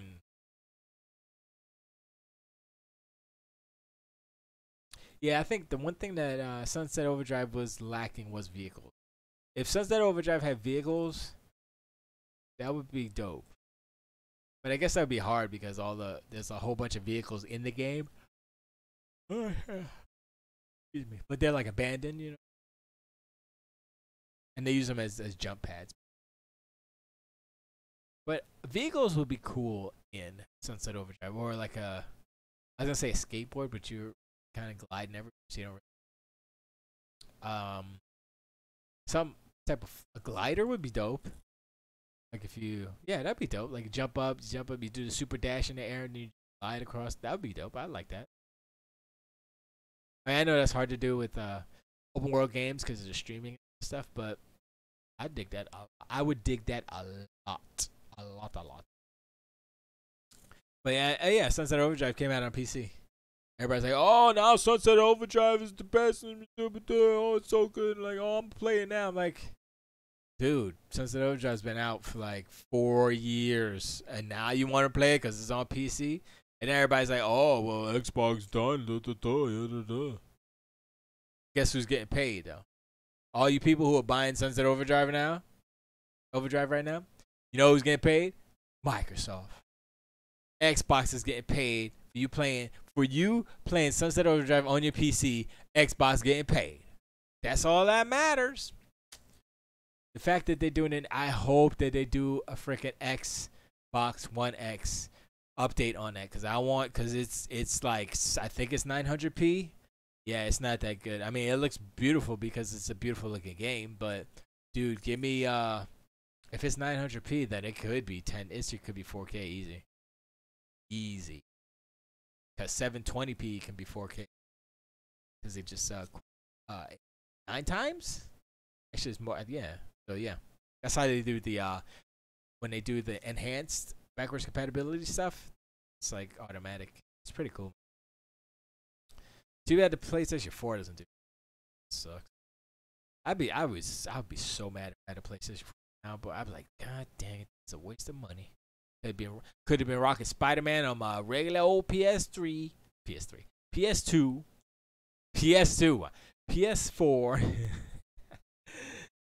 That whole PS4 Spider-Man $200 deal that's coming out, like, or it's out already. I was like, should I get it? I don't. And the thing is like, I don't think I'm like, I watched God of War because I mean, you're like, oh, but playing. I'm like, look, I've seen gameplay. I've seen all the like cutscenes and stuff with God of War.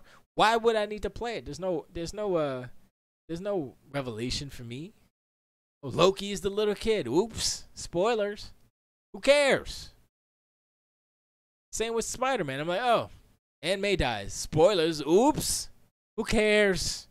It's freaking Sunset Overdrive, skin swapped, and the traversal isn't as fun. Because in Sunset Overdrive, you could grind and shoot, or you can hang, slide, and shoot. So good when you're grinding and you get a little circle pattern. You just so good, and all the weapons are so different. I know they had the different web stuff on Spider-Man, but I think the weapon variation on Sunset Overdrive is better than Spider-Man. I mean, the story's better than Spider-Man. I don't think it's all. That's not the core. The core of the game is open world traversal. The fighting isn't the best fighting. It's okay, but it's not the best. You know, it's just like Batman fighting. It's like, yeah, that was pretty good. Yeah, good. Not the best. Sunset Overdrive is not a fighter; it's a shooter. That's the difference. And in my experience, shooting is a little bit more fun than melee hand-to-hand combat. Just saying, it is like the top games that are out there. Usually shooting. I mean, I guess you can say Diablo or whatever. It's melee, but that's a different type of game. Well, you got Call of Duty, you got the Battle Royale stuff. Those are all shooting games. There's no melee-based Battle Royale game. There was one, I forgot what it was called, and it was not good. It was not good. I don't know. But, I mean, I'm not saying melee is whack. I'm saying there's a time and a place for melee. Streets of Rage, fighting games. But Overwatch, not so much. Of course, it depends on character.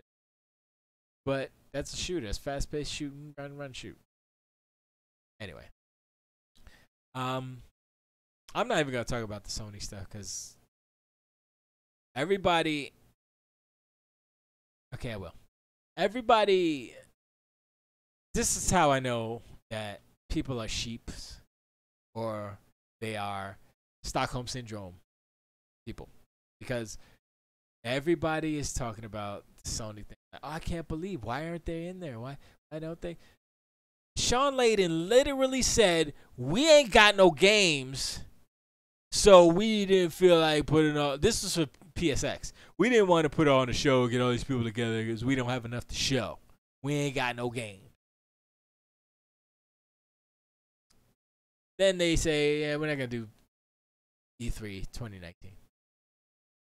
And then what they did, which was BS. This is a industry speak BS, marketing speak. Oh, we're trying to find new and inventive ways to show off our stuff and blah blah blah. I'm like, y'all ain't got nothing. You ain't had none of the PSX.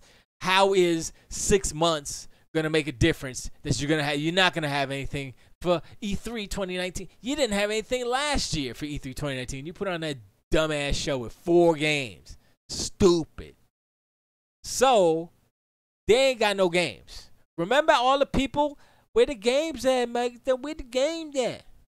Where the games at, Sony? You can't even hold a press conference because you ain't got no games. You know why? Because you blew your load too early. In 2016, or was it 2015? You blew your load early, showed all your hands, showed all your cards, you showed your hand, you got nothing else.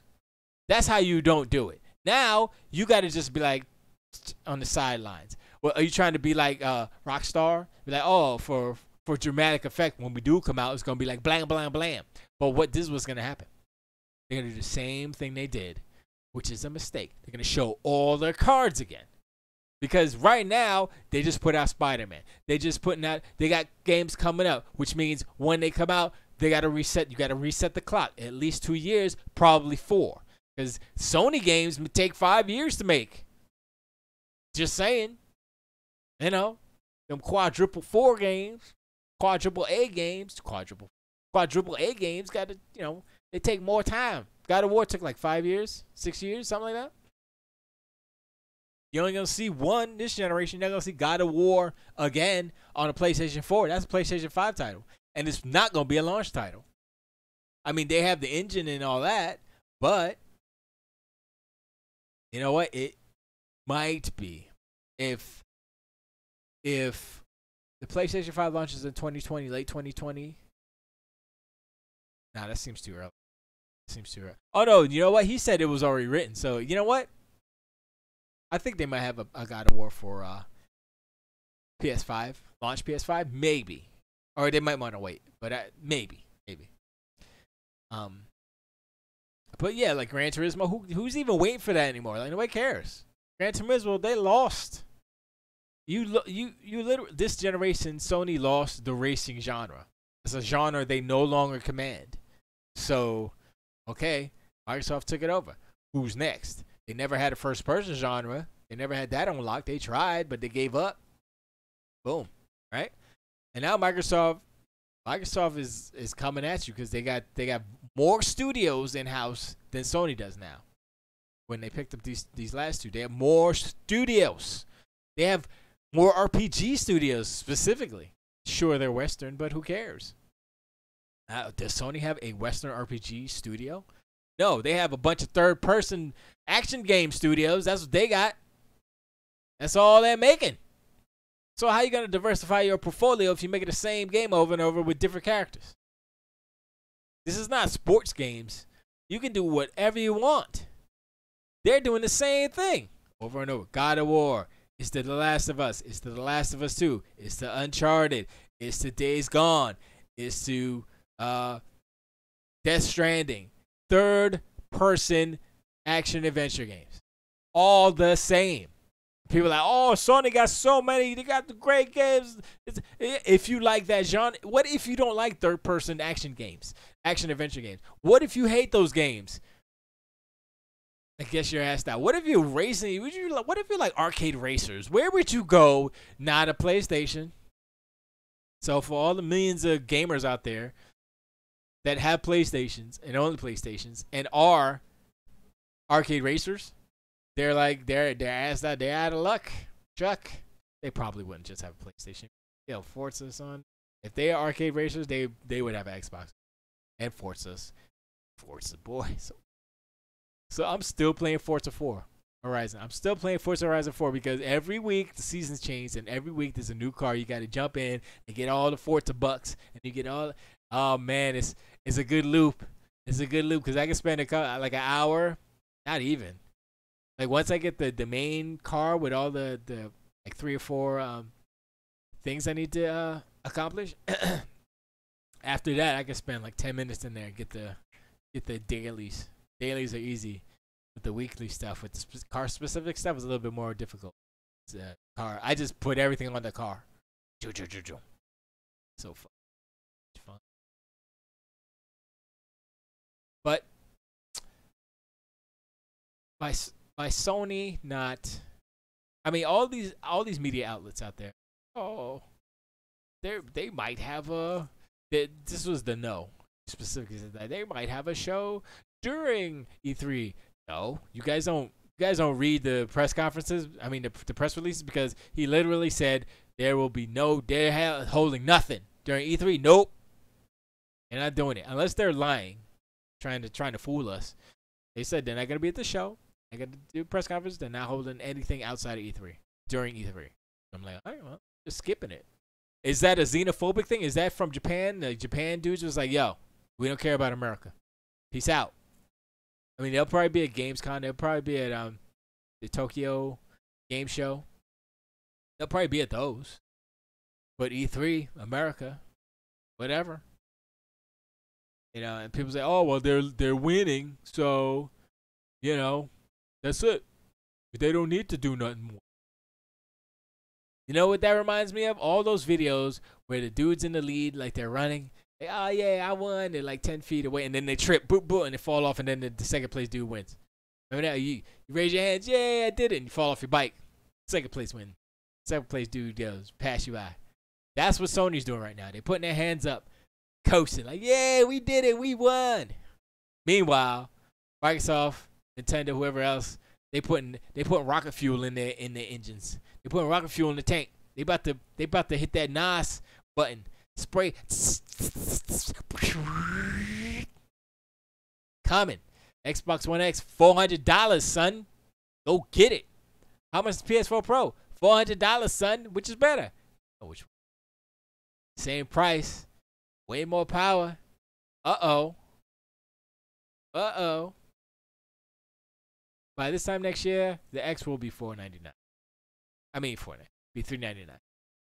Regular. Then it'll be like $349, maybe $299 as a Black Friday stuff.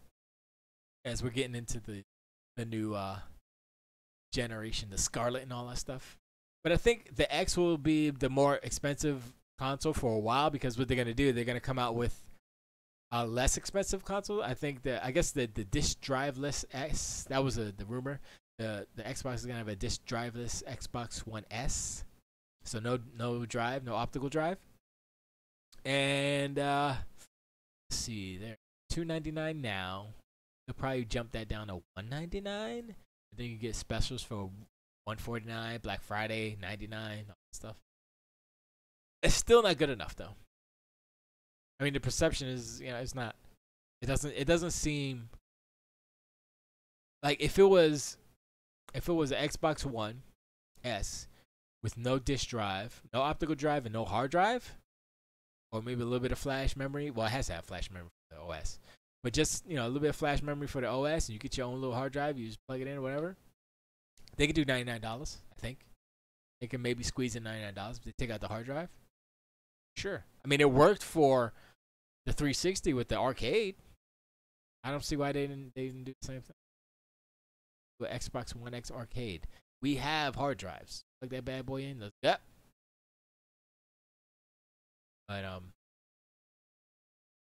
But I think the X will be the most expensive until the Scarlet X comes out, whatever they're gonna call it.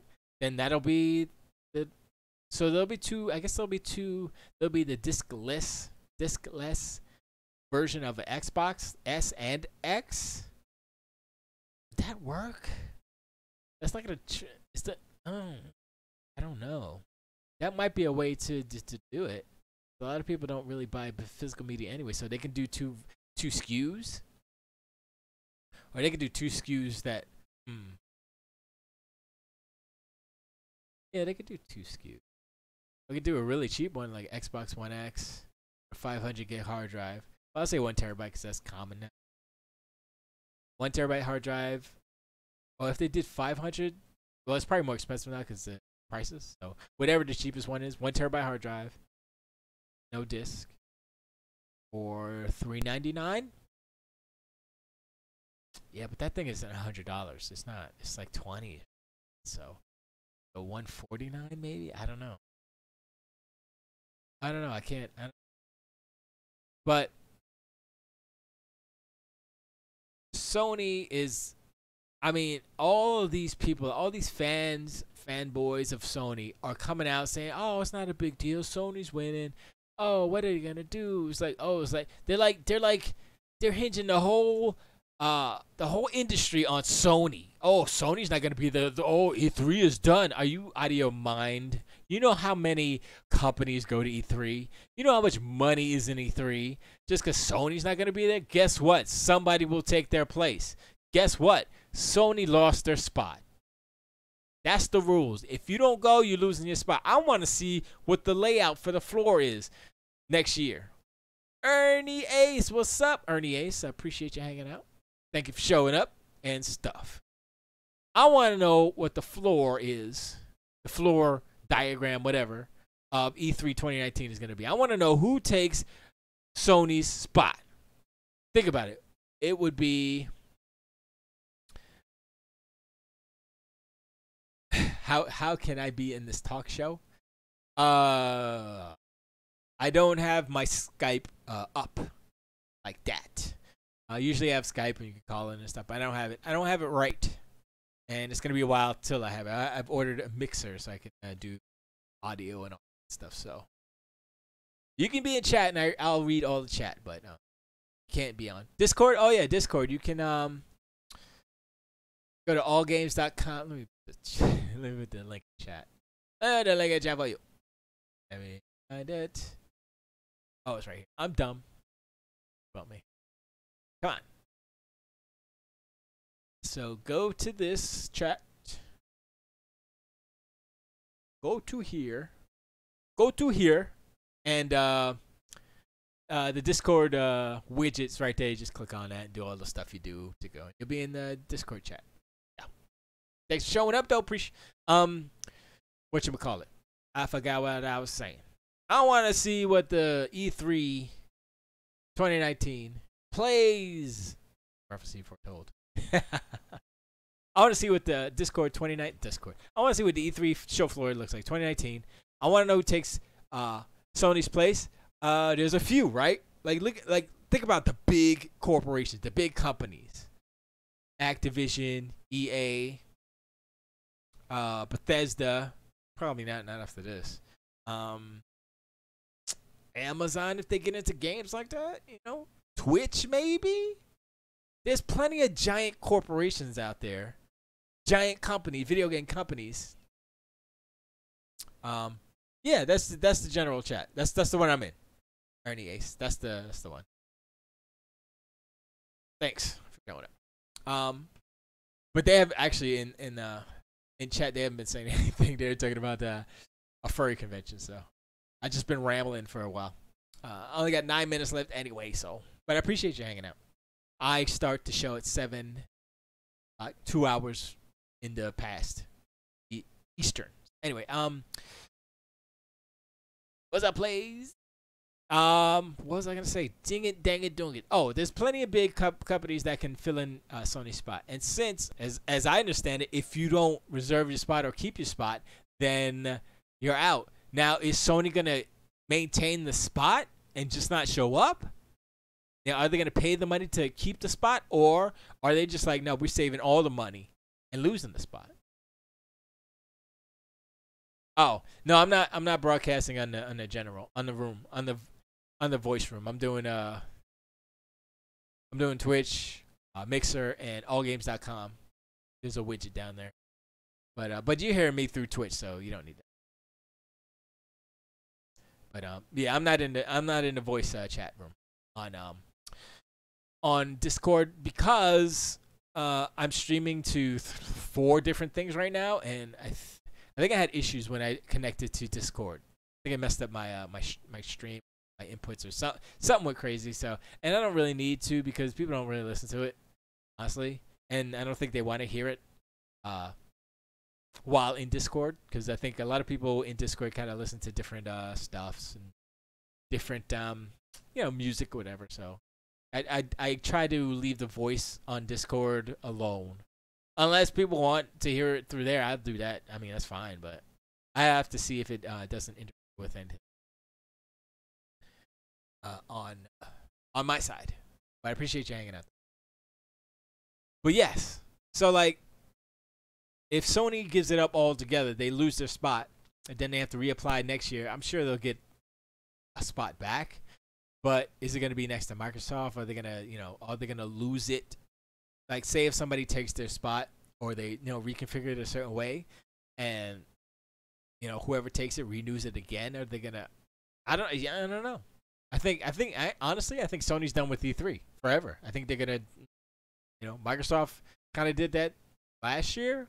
They kept the spot. They just used it for Mixer, but they had all their games and stuff. It was more of a streaming hub for Xbox, but it was a Mixer, which is smart. And unfortunately, Sony doesn't have anything like that. They don't have a Mixer. They don't have a Twitch. They should, with Gaikai and all that stuff. They should have kind of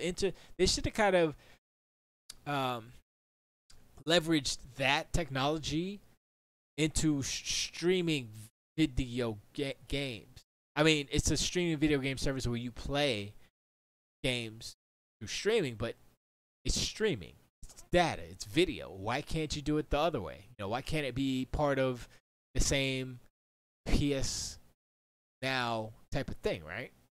So yeah, they slept on that whole streamer gaming thing, and I think it's too late for them. I mean, Mixer is still in there, still hanging on, and it's pretty good actually. All the different features you got in there, I think it's a little cleaner than Twitch. But Twitch is big, so you can't really hate on Twitch. I'm on Twitch. I'm not a partner or nothing.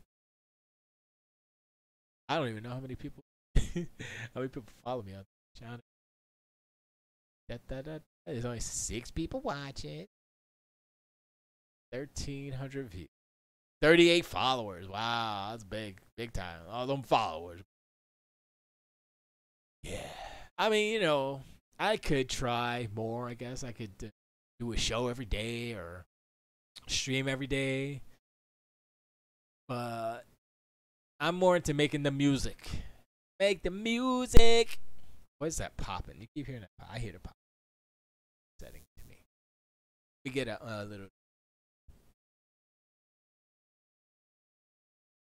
Oh, that's good. Stop talking about wrestling, you bastards. Not that I hate it, but this ain't DPL. Even though I did an episode. I did my first episode of DPL a couple weeks ago. Pretty epic. It was weird. I don't know. But anyway, E3 is gonna be interesting. I keep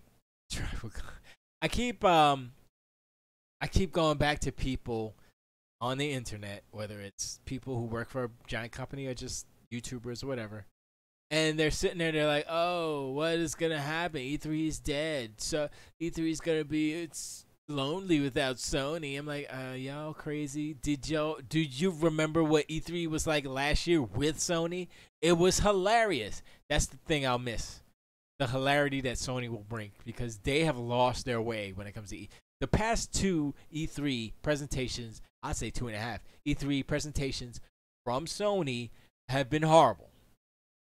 Very bad. The last one in particular was really, really bad. But then people are like, "Oh, but it's about the games." I'm like, yes, but there is a part of you having games and showing games. The showmanship part of that is super important as well. There is only one Rockstar. Only one. And they have, year after year after year, built a reputation on the quality of their game. So when a Rockstar game comes out, you know what you're getting. You know it's going to be quality. Period. Pretty much. You know? And even when they mess up, even when Grand Theft Auto 5 launched and online was horribly broken and garbage and yucky, they worked on it. It got fixed. You know? And that's the reputation. When Red Dead Redemption 2 online comes out, it's going to be broke as hell. It's going to be so broken it's ridiculous. They'll work on it. That's what they do. So, that's what Sony doesn't have the reputation of Rockstar. So they have to still try. They have to still play the game. It can't be like Nintendo. They tried the thing like, "Oh, we're not gonna do this anymore." But what they ended up doing is isolating themselves away from the E3 and all that stuff, and just catering to their market. They're not really growing. The only reason why they're growing is because they made a decent handheld. That's what the Switch is. That's what everybody. The reason why the Switch sold so many is not because, oh, it's a cute little home console. No, it's a handheld. That's why it's sold. It's a handheld. That's Nintendo's bread and butter. Handheld. So that's what they're gonna continue to make. And what they're doing is, they're just catering to their audience, catering to the Nintendo heads. That's it. Like I said, the growth happened because they made hardware that people wanted. They've been wanting this for a while. They thought that the PS Vita was that. But the Switch is what the PS Vita should have been, or is. It's the realization of taking a home console, put it in your pocket, go. Play the same, quote unquote, same experience for the most part. Which is true. And that's the strength of the Wii U, the strength of Nintendo. So, they don't really need to be at E3. And their E3 presentations were becoming hot garbage as well. They're wasting their money. And so Sony's last two outings, hot garbage, wasting their money. So that's why they said. But everybody else is, Bethesda. Well, Microsoft been knocking out. That last one was pretty good. Not XO18, but E3, pretty good. They ended with Cyberpunk. Come on, son. Cyberpunk. I'm ready. My body's ready for Cyberpunk. That's going to be a good game. I'm like, yo. They won. I mean, they won even without Cyberpunk, but they extra won with Cyberpunk. So I'm like, dang, son. So now, here's my fear. Now that Sony's out of the picture, quote unquote, out of the picture for E3, is Microsoft going to lay back? No, they shouldn't. Microsoft needs to put extra jet fuel in the tank. They need to put extra gears, do whatever they need to do to keep going harder, faster, stronger. because you can't do what Sony's doing. Sony's just laying back. Oh, we in the lead. We're good. That's hubris. That's what Microsoft did in 2013. Oh, we're good. We were the leader last time. Now we're going to be. No. That's what Sony's going to do going into the PS5. And if they do anything that's wrong, they're going to maintain some stuff. But honestly, the most powerful console will be, if they launch on the same year, yeah, the most powerful console is going to be, because that's what all these gamers want, the biggest, the most pixels on their Call of Duty, on their Madden, all these third parties, on their next Red Dead, the next GTA 6. They want all the P's. They want all the frames. That's where Sony going to hiccup, because here's a little history lesson. I just learned this too. Back in the 90s, when Saturn came out, the Saturn said, "Yo," they were at E3. "It's Saturn and we're out today, $399. Go get it." Oh snap! Oh yeah, okay, yeah. And Sony, they came out and they said, PlayStation 1, $299. Boom! It was more powerful, $100 less. Does that not sound familiar? Does that sound that sounds familiar, doesn't it? Same thing happened in 2013. The same thing that Sony did to Sega in 1995, they did to Microsoft in 2013. So it's not like, oh, it was a master stroke of genius of what Sony did. No. They did it before.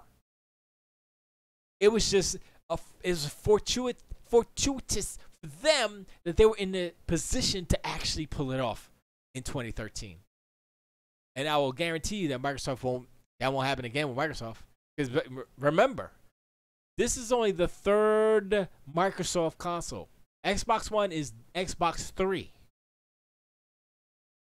The PlayStation 4.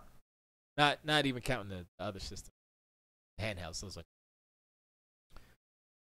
And Sony in the beginning did the jump, did the $100 cheaper, more powerful hardware. They did that in the beginning. And it came back around for the PS4. They did it again, almost exactly the same way. And it worked again. Of course it worked. It's $100 cheaper, it's more powerful, it's a no-brainer. But here's the thing. They can't do it again. Because they're not going to fall for the banana in the tailpipe. Microsoft is not going to be stupid enough. Now with Phil steering the ship. They're not going to be stupid enough to do that. Connect, $100 extra, blah, blah.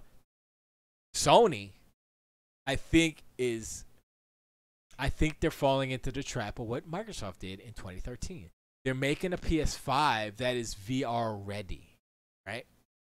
And in doing so, they are, I would say, putting things in the system that will help VR, I guess, be more, it'll be easier. So instead of having the breakout box, it'll be all built into the PS5, which is cool, but it doesn't help the person who doesn't care about VR. If you don't care about VR and you say, how is this extra little thing that is for VR going to help me in my games? It's not. Either they're not going to use that part, or it's going to be harder for developers to use that extra stuff that they're doing for VR stuff. Unless they do it in a way that it's integrated and it just, if you're not using it for VR, then boom, it goes towards the main system operations. Sure. I mean, that's possible, of course. I mean, if you want to do it like a PC, kind of a PC sort of way. But I don't know if that, it doesn't seem like that is something, because automatically the PS5 is going to cost more than it should because of the VR integration, because they're putting extra ports, they're putting extra USB ports in it because of the PSVR. They're putting a port in the front.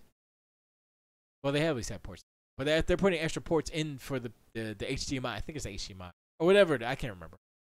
But there are going to be some concessions for the hardware design for the VR stuff. I mean, it's the same thing that the Microsoft did. The Microsoft did with the Kinect. they did concessions. There's an extra port for the Connect, blah, blah, blah. That's extra money. It's little bits here and there, but it's still extra money, meaning it's going to cost more than it should if the PSVR stuff wasn't integrated into the PS5. If they were smart, they would not integrate it into the PS5. They would just keep it outside. Besides, they're making a wireless, well, these are rumors. They're making a wireless PSVR. Why do you need to integrate it? If it's wireless, just plug it in the plug. Have a box with the wireless and the what I don't get it. I don't get it. It doesn't make any sense. Now that I'm thinking about it, it doesn't make any sense for them to have integrated VR if you're gonna have wireless. All you need to, unless the wireless is within the integration, then that's different. But that seems like that is gonna cost way more.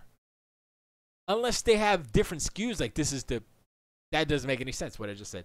A PS5, the PS5 VR system versus the regular PS5, get the hell out of here. That would be the most dumb thing to do. So every way that I look at this, the PS5 is going to cost more than it should. Which means that equivalently, since Xbox isn't doing any type of VR to that scale, then it will be more powerful per dollar, basically. Now, it was rumored that the new PSVR 2 is going to be inside-out tracking. That's funny how that happened, because that's what Microsoft's doing now is inside-out tracking. They don't. They don't make their own headset. They license the technology out to third parties for them to make it, which is smart. That way, they don't have to. Put the bill for the R&D on that stuff, but you can still use it. Here's what I think is going to happen for as far as VR for Xbox, next Xbox, the Xbox Scarlet. It's going to be compatible with the PC stuff. You don't have to buy a specific Xbox VR. It's going to be like, yeah, just let's go get a VR out there. Whatever's out there, just plug it in. It works. That's what they. It's the same API. It's Windows 10 in the Xbox One, basically. So they don't need to. That's the problem. That's another problem with Sony, is that they gave up the PC side. I think they should have nurtured it and made their own OS. I mean, look what Apple's doing with the iOS. I believe that Sony could. You know what? I'm going to take that back, because this whole emulator thing with the freaking PS Classic, PlayStation, horrible. And I heard Jeff Gerstmann, this is the first time I disagree with them, Giant Bomb. I was like, yo, like, why do the work? There's other people saying this. Why do the work? It's already out there. Yes, the work is already out. Sony did the work already, and they still went and got a third party, whatchamacallit, open source. I'm like, huh? Don't you have backwards compatibility on your PS4 already with all those PlayStation 1 games you can play on your PS4? Why do you need to go get an emulator? Doesn't make any sense. I'm like, dude, can't you make that work on a Raspberry Pi? Basically what the thing is anyway.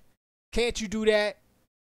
Or, I mean, you're a hardware company. Make a cheap little chip and make it decent. It's hard for me to believe that Sony couldn't make a smaller version of the PS1 in-house, make it super quality, and charge $100. But no, this is what they did. They said, you know what? Let's just farm everything out, get some scrubs, get some interns to do this, put it together, and we'll use an open source. So we'll license that. I think they license that. We'll use an open source emulator, blah blah blah, and we'll do that. Yeah, that's what we'll do. So they don't have to pay as much, but they're charging $99. They're charging $100. Thing is worth $40, I would say, at most. Well, as far as hardware, yeah, $40, $50 at most. But they're charging for the games. Was it $5 a game or something like that? Not enough games. They should have been 40 games. Come on, son. 40 games.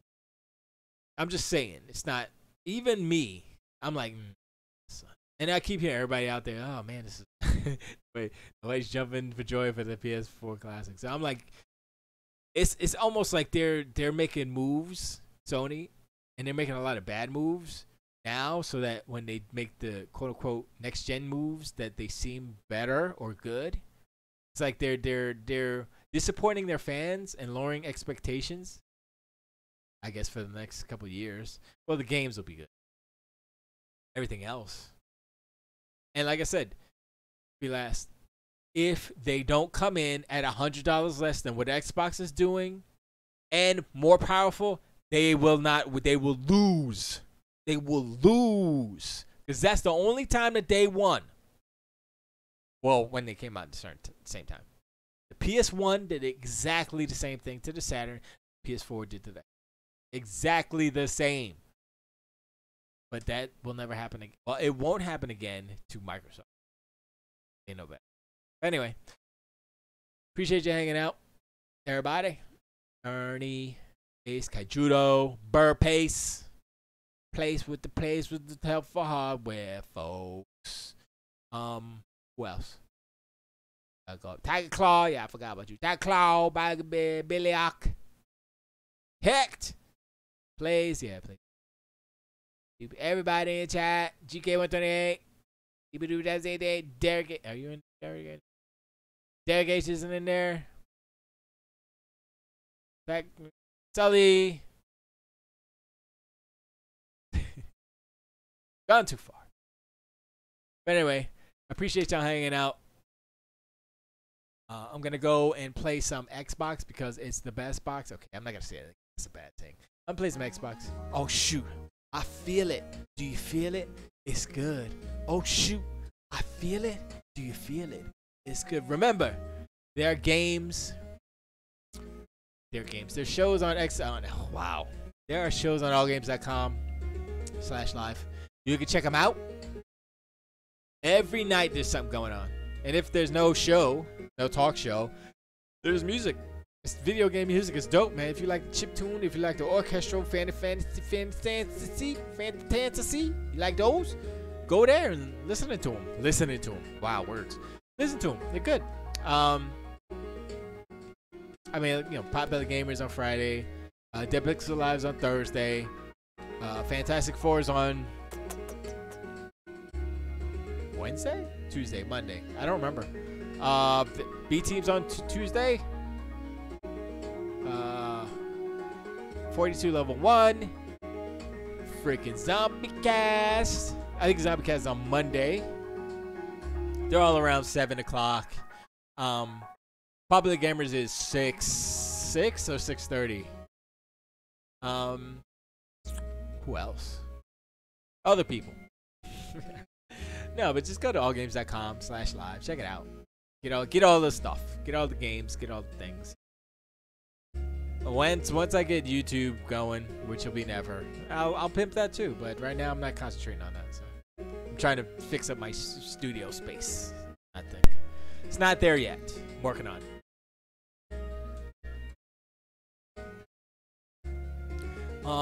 Yo, let me see if I can rhyme myself away. Let me see if I can see you another day. Let me see if I can make it. Oh man, I'm so tired. Appreciate y'all. Later, all games. Later, all games. Later, all games. Later, all games. Later, all games. Let me hear it. Let me hear it.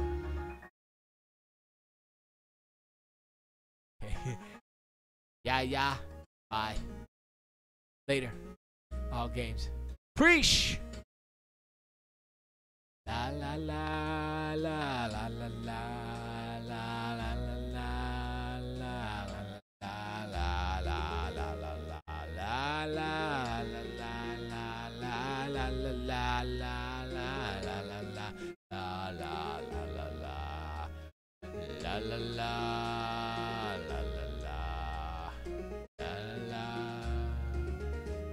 Appreciate y'all.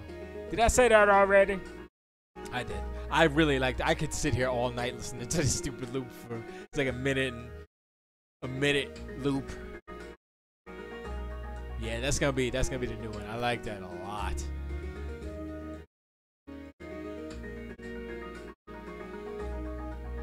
Ooh, maybe that could be the galactic view.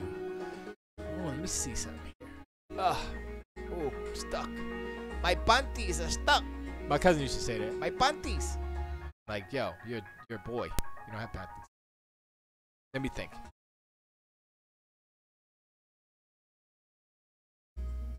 It sounds too epic / story driven. I don't think that'll work for Galactic for you.